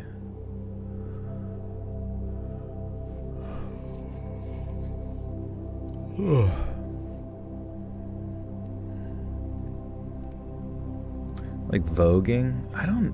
Maybe. I don't know. Someone was just telling me that, like, whenever you die, that there's going to be like a fake judgment. You know what I mean? Like like you're about to be like judged or get like a life review. And then they're going to sit there and make you feel really bad for all the bad stuff that you did in your life, but then say to you that you can, like, repeat if you want and go back, and hence that's like the constant ongoing cycle of, like, the recycling of souls or whatever here within the prison planet of Earth and Saturn and all that kind of stuff. And so, like, but what you're supposed to do is when they tell you if you want to do a life review, you just say no, and then so you have to utilize some type of square symbol to get past them, and then move on to, like, the next dimension or whatever.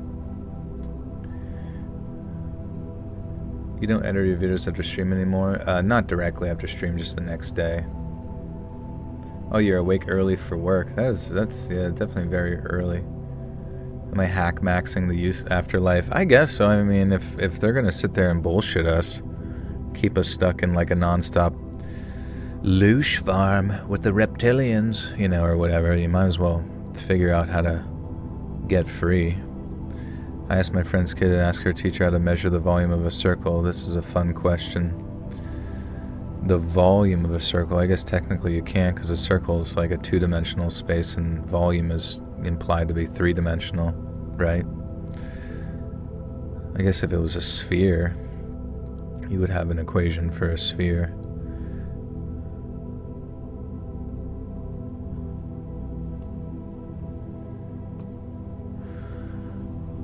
But it'd be funny if the teacher just didn't know. I don't know. I think that's a lot to expect from a teacher, especially a young one. It's pi. Pi, yeah, I mean, that would be the area. They would call it the area, not the volume, you know what I mean? The teacher had to look it up. That's funny. I mean, you know, thing is, you don't know what you don't know. And I mean, if you're teaching like elementary school kids or something like that, like, it's not like you gotta be some brainiac. I mean, it's a hard job just dealing with their bullshit, but, you know, it's not college, I guess. I don't know. Is there really any point to any school at the end of the day? You know some stuff, but at the end of the day, you're just going to specialize in whatever you do. You could specialize in bagging groceries. You could specialize in being an architect, or you could specialize in jerking people off. You know what I mean? Like, it's... your brain eventually just starts to, like, hone in on one particular task. College become less and less valuable as time marches on. Well, I mean, it's just a oversaturated market. They, like, just imagine this right now. There are doctors out there passing their undergrad or whatever, or like passing maybe even their med school by like using ChatGPT. So like eventually you just have to ask yourself, or you know, you're gonna have to just like take care of your own health, hit the gym, and be prepared, because the people doing fucking brain surgery on you are gonna be making like TikTok videos while you're asleep. And that doesn't sound super cool.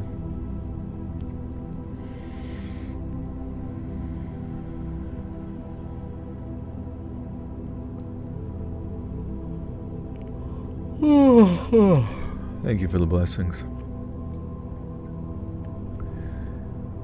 The mom kept stealing looks at me and offering me little smiles, even a flirty wink. Now I knew I should have turned my chair away or gone off to do something else, but I was being an idiot. I was also kind of enjoying how angry this father was getting and reveling in my role in it. I'd circled back around to the kind of drunk where you're happy to pick a fight and don't care who it's with. Now only a few beers deep, but enough to be a dick. Now this is probably one of the reasons Aaron kicked me out. You could tell the father wanted to say something to me too, and I was kind of disappointed when the evening ended and he hadn't, and I was forced inside my tent by a chill wind that had whipped up.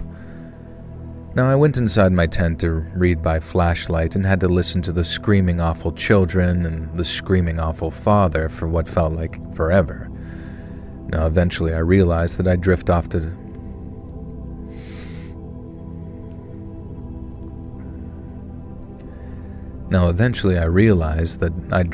sleep and the campsite was silent. I needed to pee badly, so I crawled out of my tent and made an excursion into the outskirts of the woods. By the time the Johnson's tent was silent, there was no sign of any disruption or trouble. I went back into my tent, suddenly freezing cold, and tried to go back to sleep. Now, shortly after, though, I heard yelling from the direction of that horrible family. I rolled my eyes, figuring that we were back to bad behavior again, but I quickly realized that the yelling and screaming had taken on a different tone. The mother and daughter both seemed to be screaming at each other about something that the daughter had done, and I don't know whether they were talking about the father or the son, but I'm sure that I'd heard the mother yell something like, "What did you do to him?" And that one sentence made my blood run cold.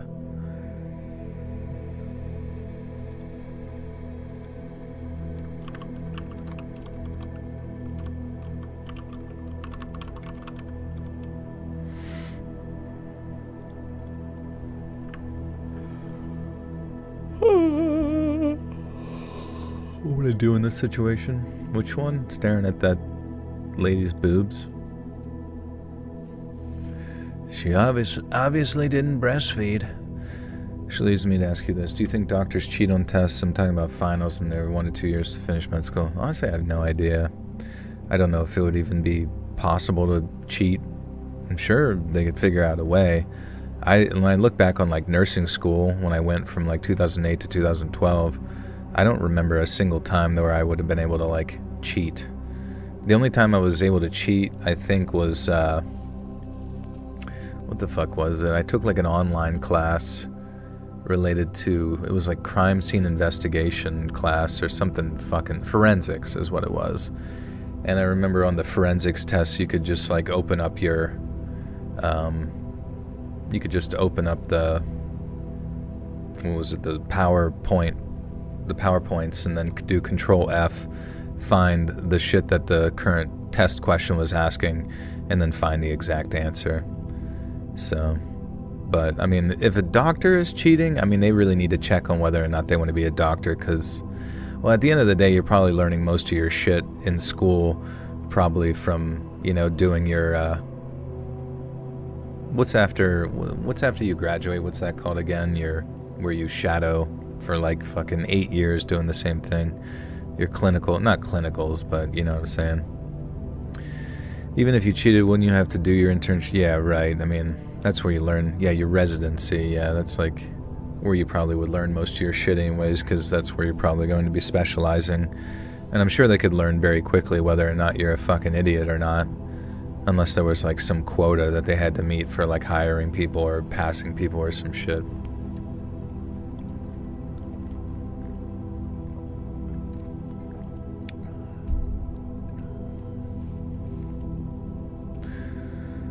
Do we have any nurses in the chat? Maybe. Hopefully not. Hopefully not. No more of those. We don't need any more.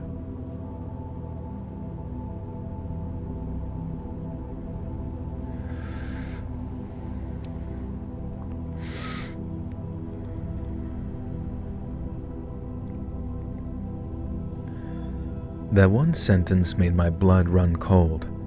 I tried to summon up some of the bravado that I'd felt earlier so I could drag myself out of my tent and go over there to see if they needed any help. Then I heard a crack and a slap and some more screaming and decided that yeah, maybe it was probably best if I stayed put. I did have some cell reception though, so I placed a quick call to the police to inform them that, the horrific family camping next to me.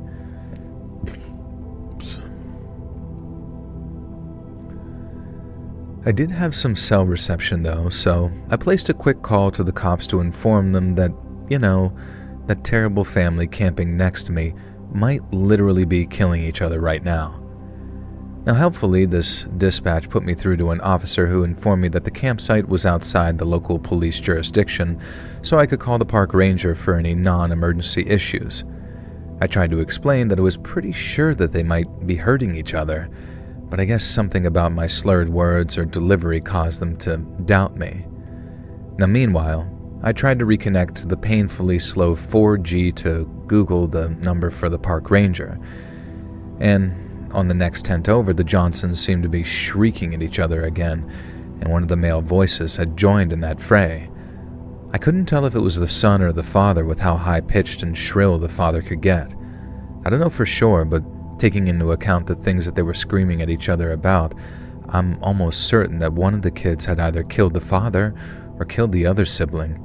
At least the mom seemed to think so, and was screaming at them about getting out of here and making things right. Now I know I was a total coward by hiding in my tent, but I cannot stress.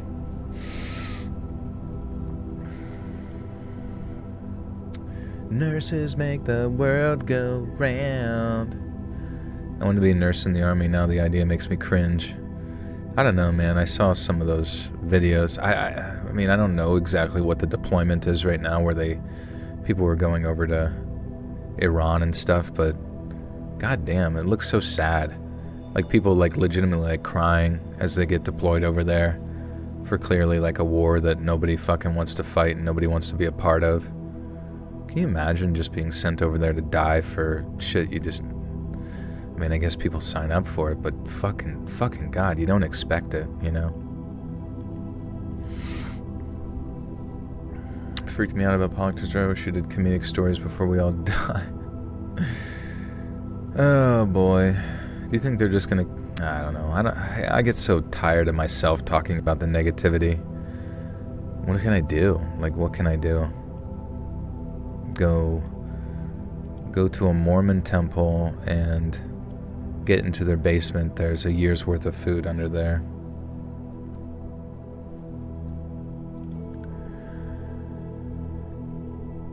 I know I was a total coward by hiding in my tent, but I cannot stress just how intimidating and horrifying this family had become. To this day, I've never met people like it, so I kind of just continued trying to call the park ranger while pretending I wasn't actually there.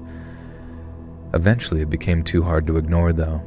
The screaming died down, and through the wall of my tent, I could see what looked like flames starting to glow. Now, I was pretty certain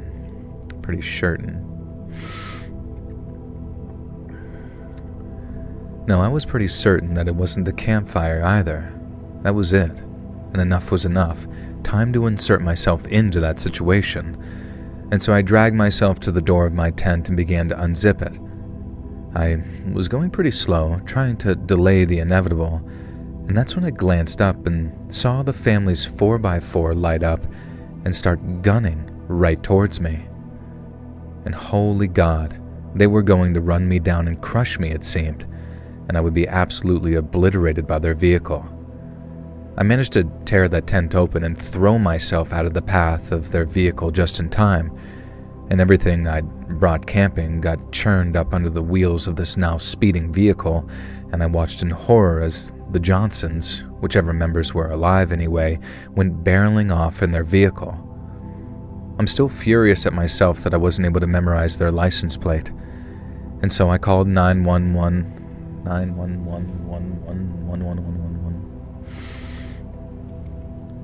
The full moon got me. Did it? I don't know, man. I think it gets everybody. Hopefully nothing happens on Easter. They love to do things on, like, weird holidays, you know? Declare war on, fucking, what is it? Some blood moon on March 3rd of the 30th, you know what I mean? It's always stupid shit like that. Like, as much as, like, you guys love, like, space magic and all of the astrology bullshit, people in charge love it way, way more than you do. But the nice thing is, I guess you could look into it and be able to, like, expect, anticipate when they're gonna do something. It's just annoying as fuck. It's the fucking Easter Bunny's birthday and they're doing this shit. We're declaring a war on war. Is it not weird that, like, they don't even have to declare a war through fucking Congress anymore? I think we're just gonna bomb them.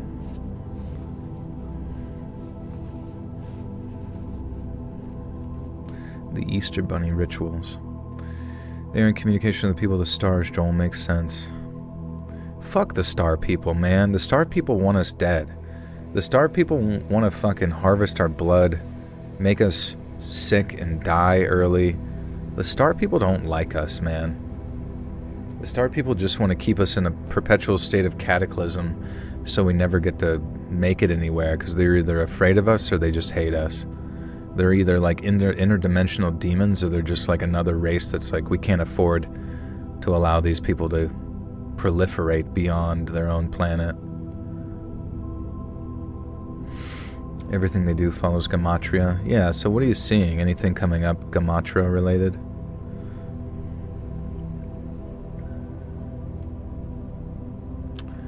I guess you want nukes and evil.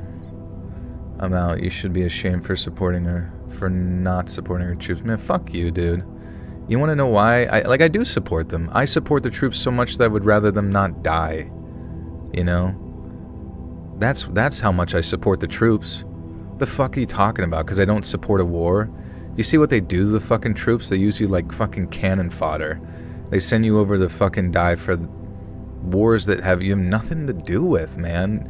Nobody has anything to do with. And this one in particular can escalate to like next level cataclysm. next level fucking cataclysm, like a complete restructuring of all the world, of all the politics, of everything, of the way you view things. You know what I mean? Like, what the fuck are you talking about? I don't support the fucking troops. Like, get the fuck out of here. Oh, I don't support the guy getting his fucking nuts blown off by a IED. I don't support the guy that doesn't get any support from the VA when he gets back because his wife is getting fucked and both of his legs are just like missing, and now he's addicted to pain pills and he's just like perpetually in a state of wanting to kill himself. Oh, I don't support them. How about I support them so fucking much I tell them not to go? How about that fucking support, man? You don't know what the fuck you're talking about. To be fair, our military is more automated than ever. More of our troops are behind screens in the past. That's good to hear, I guess. It's just worrisome, you know? Whatever the fuck. Like, this isn't Venezuela. Like, Iran is not Venezuela, man. Whatever this transpires into, it's not going to be pretty, and it's really upsetting.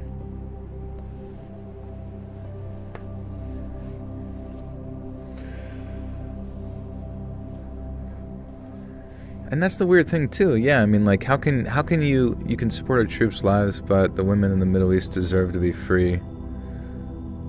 What? So that's our fucking responsibility, man? To send, like, I mean, they're just gonna replace it with another Islamic extremist group. Like, I mean, it's just there's always gonna be more to take the place. I mean, you really think we're gonna go in there and just like comfortably put some Democratic Republic person with forward-thinking beliefs? I mean, yeah, like, to me that just sounds like fucking propaganda that they're telling people that, oh, we're there to support the people. Like, that's what they told us with Iraq.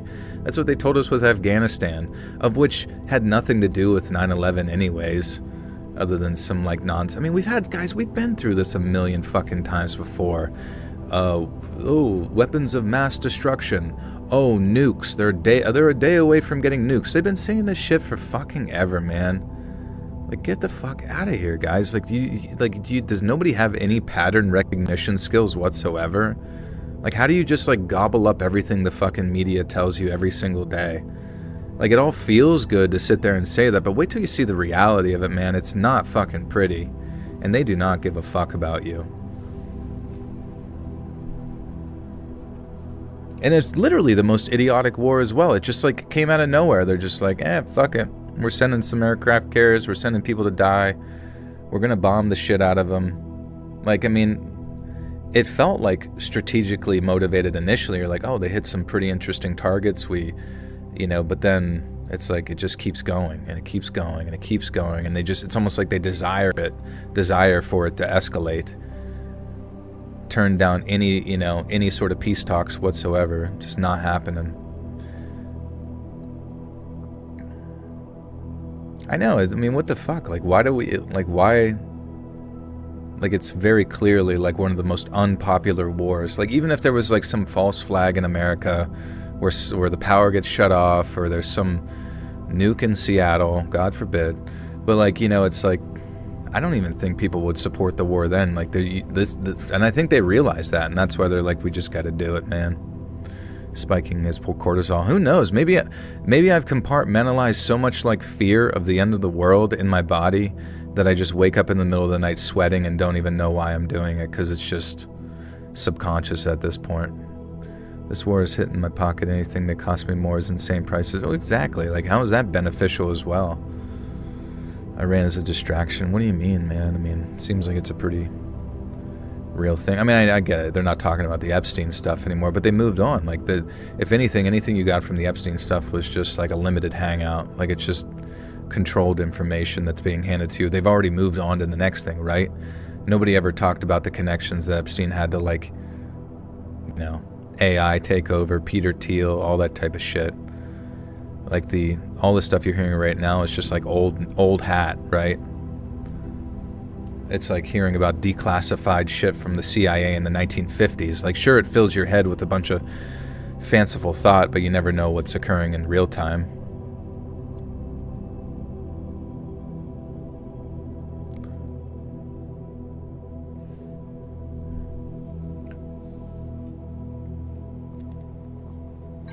I gotta be done by midnight. You're absolutely right. We can at least get a few more stories. How close are we? About halfway done. It's kind of exposed that we aren't the military power everyone thought. I mean, it's just like we're gonna get spread so fucking thin. Fucking Ukraine, Europe, fucking Taiwan, Guam, India, Pakistan, fucking Middle East, Iran. We're gonna be, I mean, who knows? Like, literally, who fucking knows what's gonna, come from South America at some point when shit starts popping. The United States is gonna be spread so fucking thin. And then the worst part is, I don't even know, like, to what extent, like, if it's coordinated or if it's, like, organic. I mean, why would you even allow any sort of, like, organic operations to occur anymore? Did you ever watch Twilight Zone, the old black and white series? It's been a long time.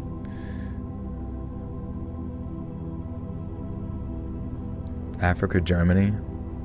Is that happening? That's crazy to think. You don't even think about, like, Africa being a point of contention. I guess there is a pretty heavy Chinese presence within that area as well, right? There's 10,000 drones shooting down multi-million-dollar missiles. Also, beyond everything, China and Russia are so happy they want us to be spread thin. Yeah, who knows, man. You think American troops will come to ground in Iran? I think so, yeah.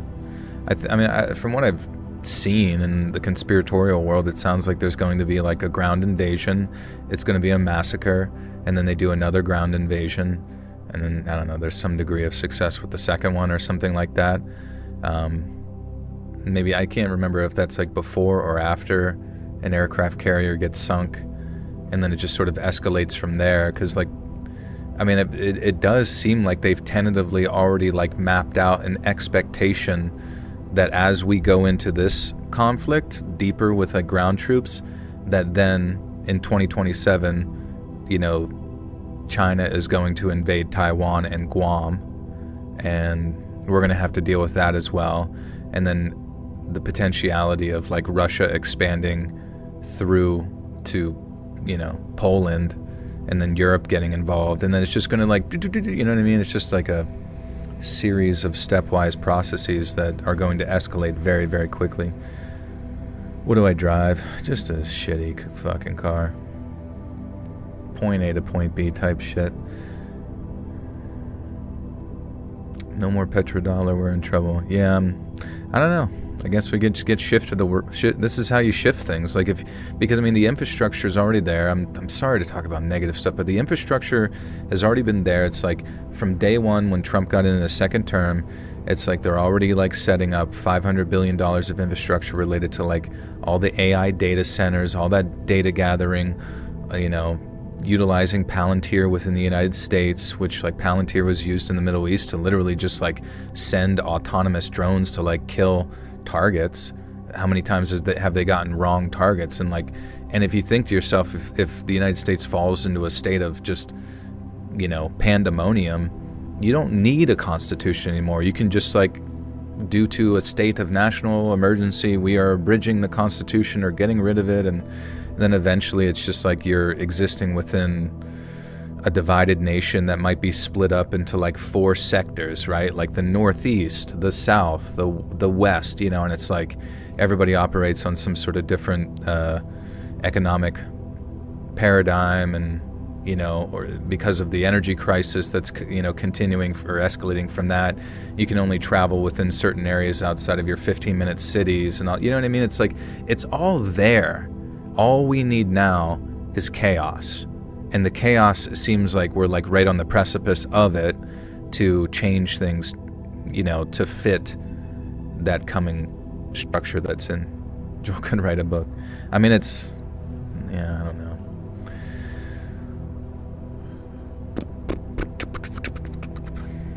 I mean, yeah, we're about to get Hunger Games shit, honestly. Russia done, bro. Couldn't finish Ukraine, and we just funded them, and they are made. China can rival us. More will die by the U.S. hand, funded by us. Sadly, it's really a special species pinnacle. Have you heard of Technographic? I've not. No, what's it said? Don't get too misled by news. It's not as bad. A lot worse than you think. it's not as bad and a lot worse than you think. What does that mean? Isn't that opposite? Order out of manufactured chaos. Exactly. As always, as it's always been, the phoenix will rise, blah, blah, blah. It's so annoying. Where's the good ones? Where's like the celestial beings that come down? And I'm not talking about like alien greys or reptilians or any of that shit.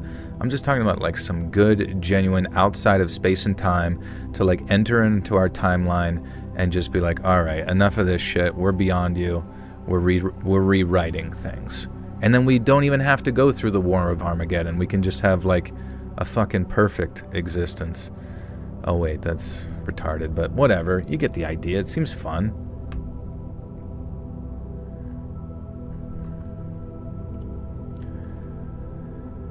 I called 911 again, and this time they took me seriously when I told them someone had tried to kill me. The cops showed up shortly after, by which time I had managed to put the fire out that those Johnsons had left behind, literally, and the blaze that I'd seen through my tent had been their tent on fire. It wasn't as serious as it looked, and I managed to extinguish it with just a few water bottles and dirt, and as I doused it though, I was almost certain that I'd seen a body in the smoldering wreckage, although whether son Johnson or father Johnson I wasn't sure. I didn't see a body though, so instead I was left to dwell on the sickening sight of that 4x4 speeding towards me in the darkness. I was extremely lucky that the driver, the mom I assumed, switched the headlights to a low beam. If they had been off entirely, then I might not have noticed that the vehicle was headed straight towards me other than sound. If they had been full, then they might have blinded me.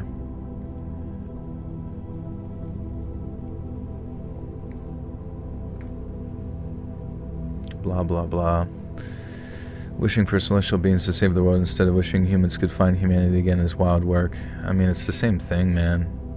It's pretty clear. Like, I mean, but the thing is by you saying humanity, finding humanity, it's like, I mean, we do. Me and you, all of us in here, we have our humanity. It's just that our leaders are insane. They're like a group of weird Luciferian occultist weirdos that would like rather sacrifice your soul and little kids and do terrible things to like centralize power. I'm not trying to be rude to you or anything like that. I'm just saying like the hope that you have that things are going to get better and that the only way it's going to get better is through our military or something. Like, what the fuck are you talking about? Like, when has the military ever done us good in the past? Like, in the sense, what I mean by that in the sense is like our military operations and the people that make the choices for them very obviously aren't the people that are of level-headed mindedness. They're not the people that like want some greater good. They've destabilized the entirety of the Middle East, sending millions and millions of people that are completely fucked from war into other nations. Like, they've destroyed everything. So like somehow like thinking that moralistic grandstanding argument is going to justify this war as well, it doesn't work anymore. Like the people see through it. They're done with it. So it's like appealing to morality and thinking that morality is somehow stemming from us. We have morality. We as the people have it. We treat each other usually pretty well, but the manufactured destruction that comes from the media and the military industrial complex, all that shit, like, we don't have any control over it, obviously. So I don't know why you would put your trust into it, because it seems very abstract, you know. I'm not trying to argue with him. I'm not trying to be rude. I'm just saying, like, you gotta have some pattern recognition. You might be younger. You might not have seen what it was like post 9/11 and how those sort of narratives just don't stand anymore, you know. Let's talk about the Windows 7 backgrounds. They were pretty sick.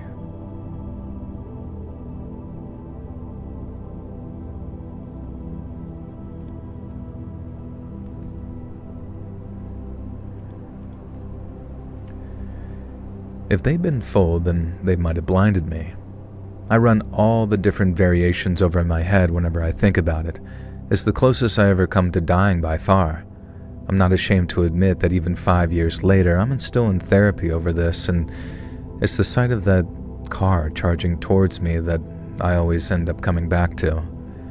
The rest of the story really isn't that interesting. I gave my story to the cops. They promised to keep me informed, and they never did.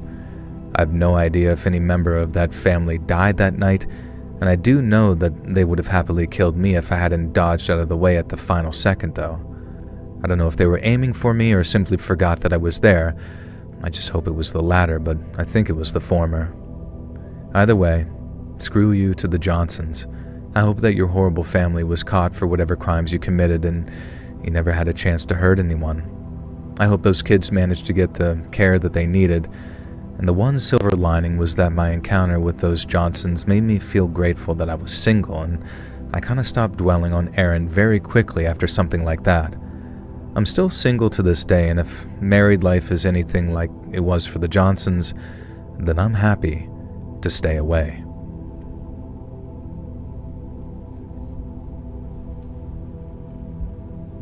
Fix the damn potholes.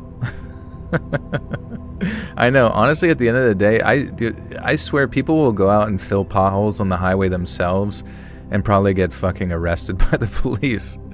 Because the mafia-controlled, contractors within the government aren't getting your... I mean, isn't there always, like, a series of, like, massive fraud that occurs within, like, state government when it comes to, like, dishing out the contracts for, like, highway?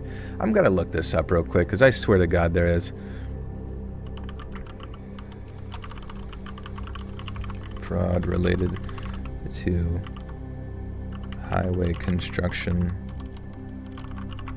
contracts and dishing out taxpayer money. You filled that pothole, that's vandalism. Stop, thief. Stop, you cad. You've broken the law, criminal scum. Okay, the Concrete Club Mafia bid rigging, New York City, 1970s to 80s, one of the most famous cases. Organized crime families controlled large public construction contracts, including highways, bridges, and major infrastructure projects. Contractors were forced to submit fake competing bids so the predetermined company would win. The winning contractor would then inflate the price, costing taxpayers millions. These families took a cut of every project. This scheme affected projects like highways, bridges, public. Big day corruption and fraud, Boston in 1990s to 2000s. The Central Artery / Big Dip project in Boston became one of the most expensive infrastructure projects in U.S. history. Original estimate was $2.6 billion. The final cost, $15 billion. Investigations found contractor fraud, substandard materials, kickbacks, cover-ups, and safety defects. Massive highway bid rigging cases, multiple states. The Department of Justice has repeatedly prosecuted companies for highway bid rigging. It's a common scheme. Contractors secretly agree who will win a contract. Two other companies submit intentionally higher bids. Complementary bidding is what that's called. 3, the winner charges inflated prices funded by federal and state highway funds. These cases have occurred in New York, Pennsylvania, North Carolina, Texas, California, Florida.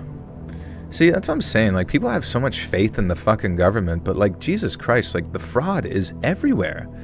Billions and billions, like incomprehensible amounts of your money that comes out of your fucking paycheck that you piss away. You literally piss it away to fucking crime families, to fucking fraudsters, to parasites who see an opportunity to take advantage of things, and elected officials that are just as easily corrupted. It's like, I don't understand why people have so much faith in the fucking government. Oh yes, I'm sure that the shit they're telling you on the news is just going to be awesome. Hey, Lottie Lou, have a great day. Imagine using robots as bounty hunters, every criminal's nightmare. I mean, drones, that's what Palantir is, man. Send out fucking drones to just, like, bomb whoever you want based on some weird, shitty data that they may or may not be reliable.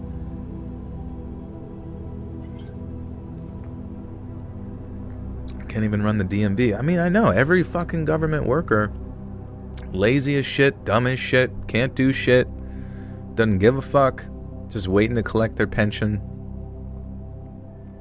Like, what the fuck are we talking about? Anyways.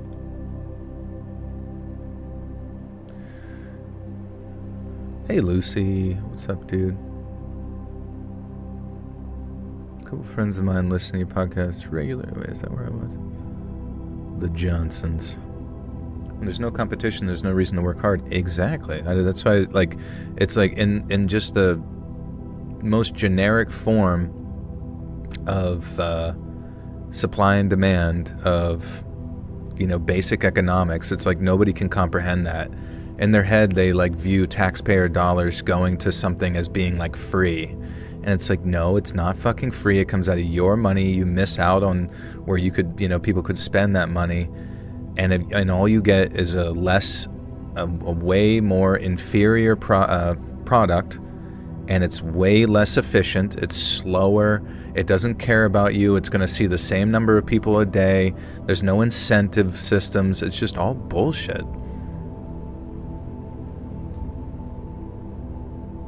Pistol permits used to go to the main HQ to drop off the forms. Now it's online and snail mail combo. And they're like, what?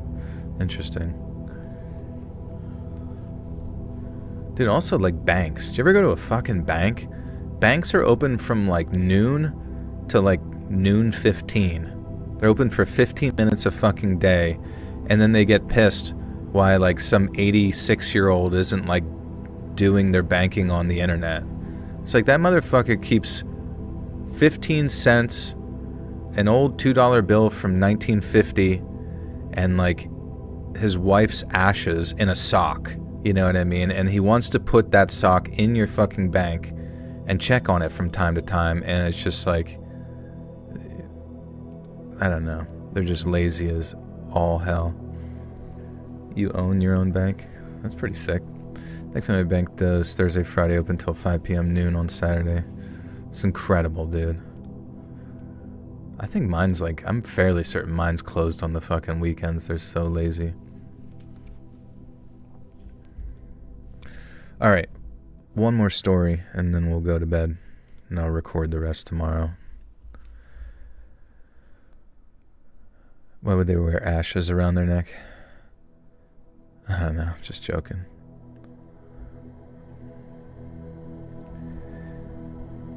A couple friends of mine listen to your podcast regularly and keep encouraging me to write into you with the story.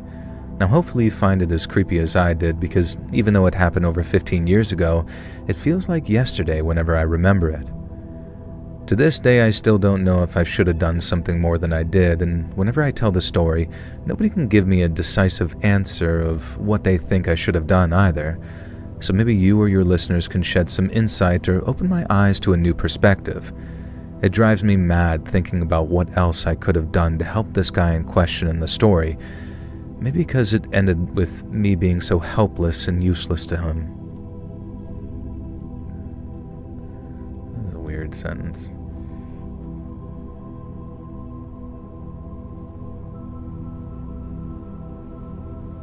The sock's hard from under his bed, yeah. Finish today. I can't, man. I mean, if I stay up late, dude, I'm just gonna want to sleep late, and I can't even do that because I gotta get up to go work out, and I don't know, man. Dinner went late tonight, so I'll just record it after I get done with my workout tomorrow.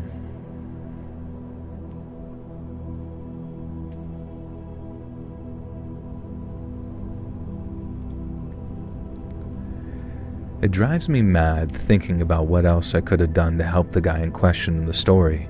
Maybe because it ended with me being so helpless and useless to him. Now for some background, when I was younger, I used to see myself as a bit of a wild explorer survivalist type. I had read all the books, seen all the shows, and kind of enjoyed having this air of rugged mystery to myself. I'm an extremely tall, broad fella, and combined with the sense of immortality you have in your early 20s, I felt pretty invincible. So all of this said, it's the reason why I spent a lot of my time camping by myself. One thing I'd said is...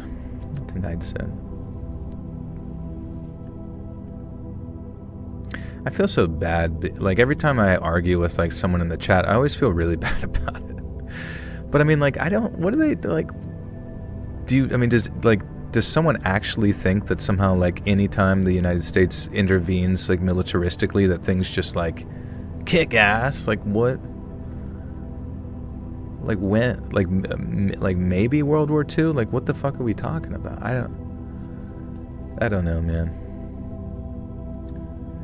Like maybe if we get like a central bank, like a Rothschild-owned bank inside Iran, maybe things will get better for them. You know what I mean? Like I don't understand how someone can like hear the most superficial, like we must help the people. It's the women there that need our help by toppling their government, sending our men to die, and blowing everyone up in the process. What? That's how we get them to not wear burqas? Like, what the fuck are you talking about? And then you're just going to displace millions of them, so you're going to adopt them into your nation anyways as, like, a tax burden, and, like, there's going to be all sorts of issues. Like, what the flip? I don't know. And it's weird, because, like, that to me seems almost like one of those narratives that you see. I've seen it a lot, and I get that people kind of repeat what they see on the internet a lot. I do that as well, but sometimes I kind of wonder if there's like just like weird fucking AI bots or like some sort of propagandistic movement to like get people to adhere to like the moral high ground related to a story. Maybe people are naive as fuck or watch too many Hollywood propaganda. Oh yeah, exactly. I mean, I don't know. Like, it's not like, you know what I mean? There's not, tell me one fucking 5-star general or whatever, or somebody like at Lockheed Martin that wakes up and just like puts their hand over their heart as they say the Pledge of Allegiance every morning and they say, I can't wait to help the people of Earth. I can't wait to help the women of Iran. No, they want to turn everyone into goop and make $1 trillion billion fucking doing it. Like, that's literally every human ever. You know, like what do you, like all of these weird sort of like narratives that we feed ourselves to like feel comfortable with the death of our children and our friends and all this kind of shit is just like, we got to get beyond that, man. I'm done with it. It doesn't work on people's brains anymore. The media controls this much to show whatever they want to see. Yeah, it's true. And I guess you go to social media and it's like even more curated, right? You like get like a very curated direction of like propaganda that's sent to you. Do kids in U.S. schools still do the Pledge of Allegiance school? I have no idea. It's weird, man. Always been a weird thing, because like what the fuck are you even saying? It's like some Starship Troopers shit. I pledge of allegiance to kill all the bugs and kill every bug. The only good bug is a dead bug. Like, it's, and even if you do it, it's, you know, it's like a weird ritual that I don't remember any sort of kid somehow feeling like more patriotic in the process of doing it. Reddit used to be a good source of news. Yeah, I mean, Reddit's just, you know, it's so easy. Apparently it was like, what was it? $10 million like invested into Reddit years ago through like some sort of 10-cent, you know, shell company or whatever. So it's like, I don't know. You're never going to get anything that's not like highly censored or, yeah, anything to keep the like left-right divide going, so like people never come together in like any sort of unified perspective. Yeah, Boop, it's crazy, man. Thank you so much for the 369.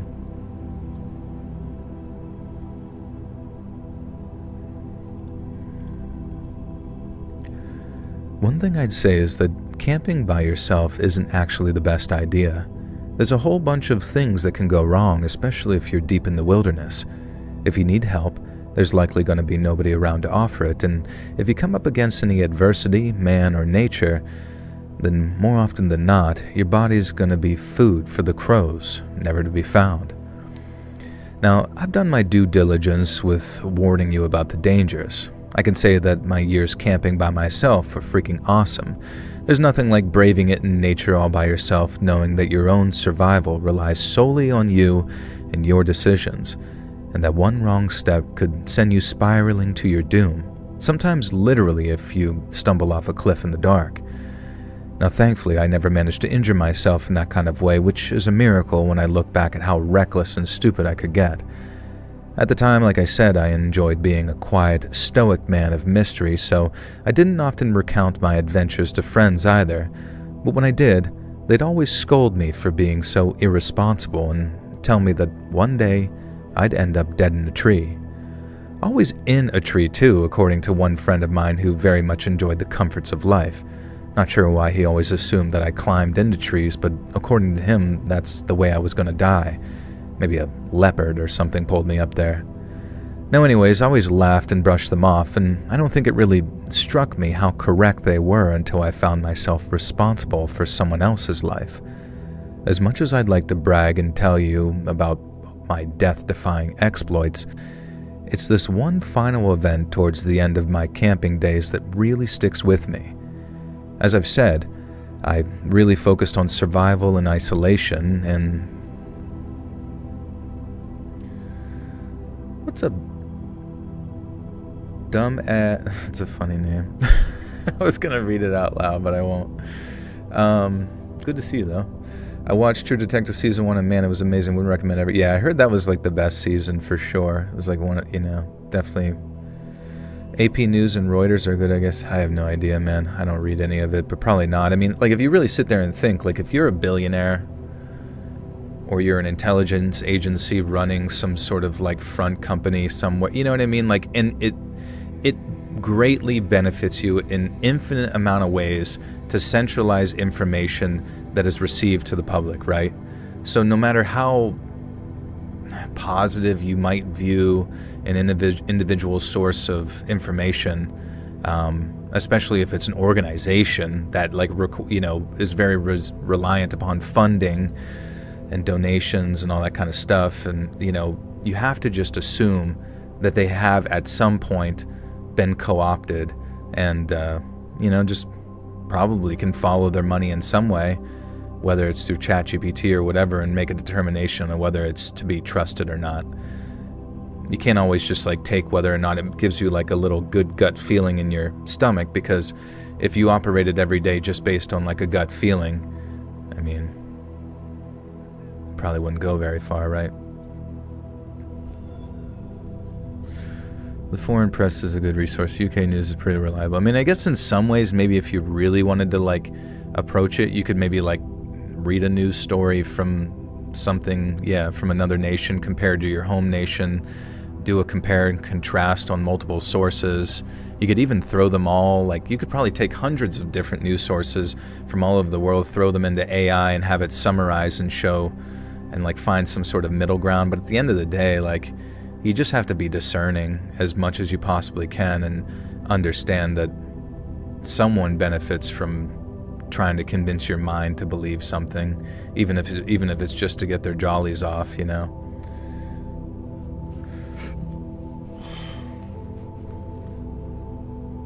I agree, Nicole, for sure. The agenda of Uganda. BBC are trying to push a ban on dogs in parks. Dude, I swear to God, the British people are the most bored people on the fucking earth. You gotta have a license for this, you gotta have a license for that. One fucking person, trips over their fucking shoelaces and they gotta ban shoelaces. Now nobody even knows how to tie a knot anymore because all they have is fucking Velcro shoes. Somebody gets bit by a dog, so we gotta put down every fucking dog in the nation. Like, every possible response to everything is like this weird attempt to create like a false sense of utopia in their head that it's literally as fantastically stupid as me talking about celestials earlier. Which the reason I talked about celestials was because I was like, that's how ridiculous it is to sit there and expect anything within this timeline to like manifest into a perfect outcome. That's not all of us just dying in fire, sadly. And dogs are not halal. That's a great point. We should have, all the parks should just be filled with pigs. Australia's even worse, yeah. Oh yeah, the news is very biased, especially towards interwebs news. Watch Australian news if you want the truth. I love them. They don't care if you're right wing or weirdo lefty. Right, I mean, it's hard to say. It's hard to say. You just gotta, don't trust your lying eyes, right?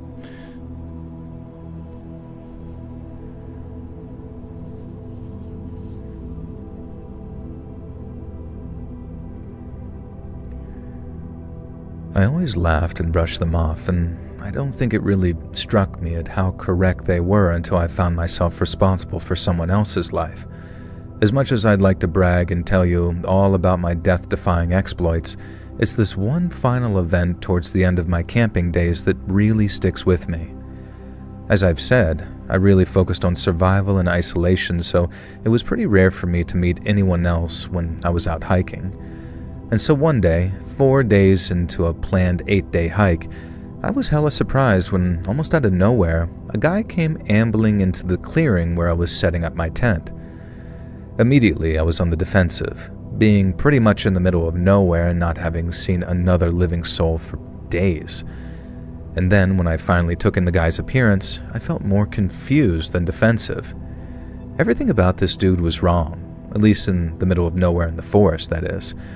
The main thing was that while I was decked out in full hiking gear covered in mud and who knows what else, this guy was wearing what appeared to be casual... I feel like I've heard this before. UK logic, let's ban guns, protect children, but not protect... Yeah. I mean, I don't know. Knowing that everyone is armed, it certainly does create a psychological effect in people's minds to keep their fucking distance. Joel, you are my news. I learned how fucked up the world is through me. Okay, perfect. I got you, Mon Bleu. No, don't trust me either, bro. I don't know what the fuck I'm talking about. If there's anybody that sits there and tells you that they are the only trusted source of information, you should only trust them, they are an actual cult leader and they are an insane person. Or some sort of like agitator propagandist trying to pull you down some pipeline. Listen to a story with similar intro. I just feel like we read a story about a guy in a business suit out in the middle of something. Excited for the new Hearthstone's Battlegrounds patch tomorrow? I didn't even know they had that. And no, but it's funny, I was playing it yesterday and I thought to myself, I was like, you know what? This might have actually, as upsetting as it can be at times, and the fact that like we still don't have proper tempo for like pirates, like as an individual, whatever, and same with like, you know, you can't do a dragon build until like the end of the game when you pivot through like some other bullshit. But if and then obviously Nagas still suck and all that kind of stuff. But like, I do actually feel like this season was one of the best seasons that they've had in a while as far as like playability. And if they just get all of the tribes like to have like a degree of similar tempo and like similar end game stats, I feel like we could have a good game on our hand. Yeah, I remember too, girl goes camping, rando shows up in city clothes. I can't remember how it ends. Yeah, it was a long ass time ago though. Listened to one of your videos last week. Ever listened to your live broadcast and was a story on it? Okay. I used to get my news from Insta, funny enough, and it was more accurate and faster than traditional sources. I haven't used the app. I mean, no, because at least with like Instagram, it seems like there's a lot of uncensored information, so you can just like, once again, you have to use a level of like discernment. And yes, of course, it can like lead you down directions, but there's so many people that just like want to create this like slippery slope with anything that deviates from what they believe. If you believe in something that's not like state-ran media, the first thing that someone will do, rather than try to like convince you of their perspective, they will sit there and say that you were on some like dangerous slippery slope towards, you know, Hitler 2.0, because they're too fucking stupid and too impatient to sit there and try and like explain to you their perspective. You know, they're just like, their pineal gland is just like literally turned to stone, and there's like no wiggle room for abstract thought. It's genuinely very embarrassing. But at the end of the day, you as a person are responsible for your own thoughts and feelings, so just, you know, don't go into everything trusting people like gods, because they are not gods, ever. Just use your own fucking brain a little bit, and I'm sure there's a little bit of truth in everything, everywhere.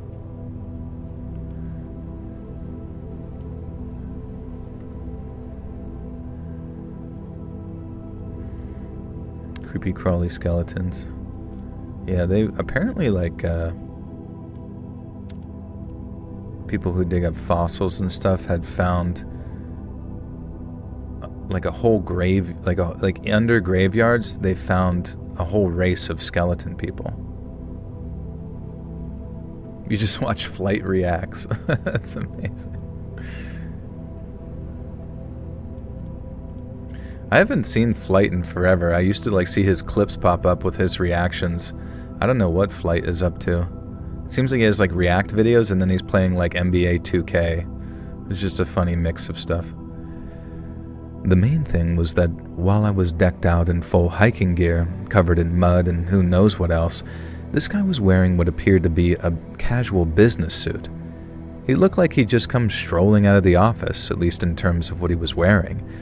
And the more I looked, though, the more disheveled I realized he was, and the more confused and scared he appeared to be.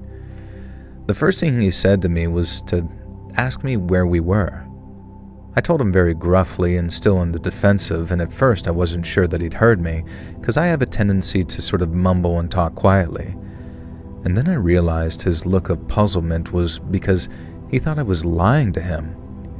He engaged in a bit more discussion, and I allowed myself to open up a little bit and accept that this dude wasn't out to kill me. Now, I soon realized that he was very lost and unsure of himself, and I kind of wondered if maybe he was drunk, but he also reminded me of when my great-grandma had suffered from dementia. There was this sort of glassy look in his eyes that disturbed me a little. Relaxing and deciding this guy wasn't a threat, I started being a bit more gentle in how I spoke to him. I managed to coax the info out of him that he had no money. Do you have any money? That's the first thing I asked somebody. Yeah, buddy, do you have any money? Forgot my house is totally haunted by a mischievous spirit. I get another addendum to the story submitted a week ago. Happened like 2 days ago. Damn, that doesn't sound fun at all. Some kind of object has a spirit attached to it. Was bought there in the past year or two. Some kind of object. I feel like you'd be able to like hone in on said object, right? Or no? I think it was a Pokemon card, a holographic Dragonite that I could have. He got a Chucky. What's up, tea time?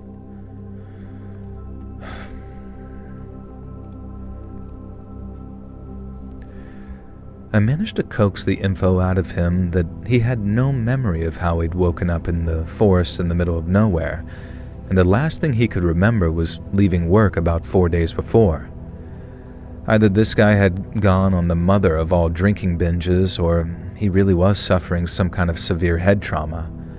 I tried asking him if he could remember a blow to his head or anything like that, but he seemed completely unaware of anything that could have led him into where he was in the forest. And let me just stress here for a moment, we really were out in God knows where. This wasn't somewhere that you could end up after wandering for about an hour or so, or even for a day. And it really struck me how wild it was when the guy asked me to help. God damn it, Pradeep, fucking taking a big shit in the background. Can you guys hear it?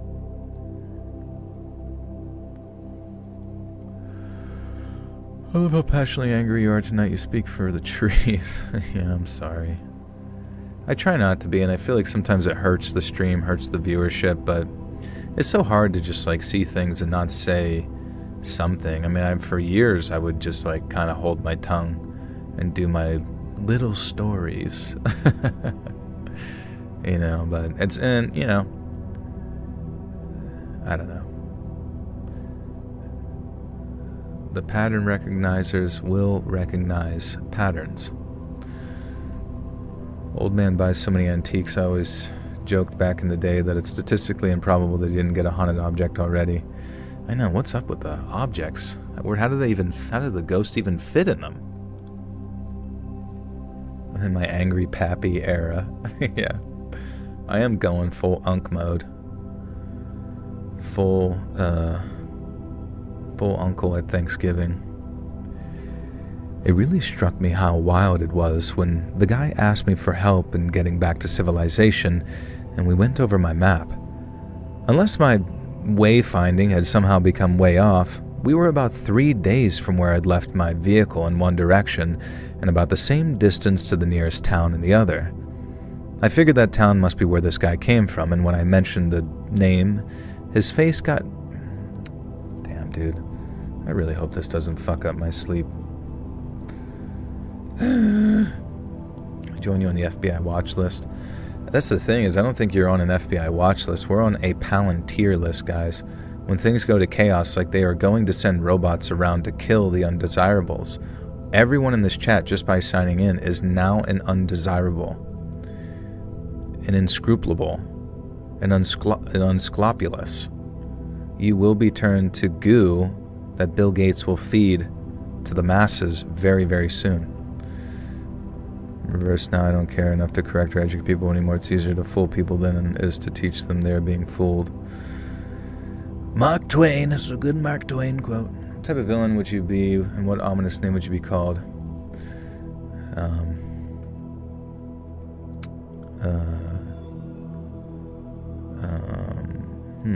Good question. Good question. Maybe I'd go by like Hillary Duff. And I would just be wearing a skirt, but my big hairy nuts would be hanging down below the skirt, and nobody could say anything to me. I'd just walk around. I figured that town must be where the guy came from, and when I mentioned the name, his face brightened a little. He lived there with his girlfriend, he said, and worked in the city during the week. Feeling kind of like an adventurer hero, I suggested that the guy... Damn, dude, I gotta go to bed. I gotta go to fucking bed. Oh my god, this is too long. I gotta go to... Oh, this is the last story. This is the last fucking story, guys. What the fuck? It's just a long-ass one, and it's the last story. I gotta go to bed. I'm sorry, guys.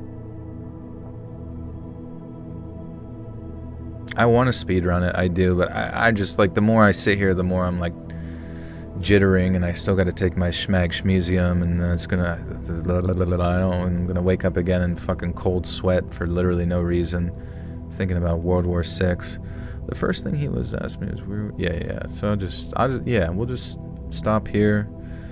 I'm gonna put a highlight on where I left off, and guys, I love you, I appreciate you. Sorry if I was negative at all. I can't finish the rest of this, but I will get it finished tomorrow, get it up on Patreon. It's only $1 a month over there for early access, and then I'll get it up on YouTube, same time, same place, 9 p.m. EST. We're going to try a different intro tomorrow where it's just going to get right to the stories, no normal intro. Hopefully that helps with like retention and all that kind of stuff. And guys, it really helps if you watch the video right when it comes out at 9 p.m. EST.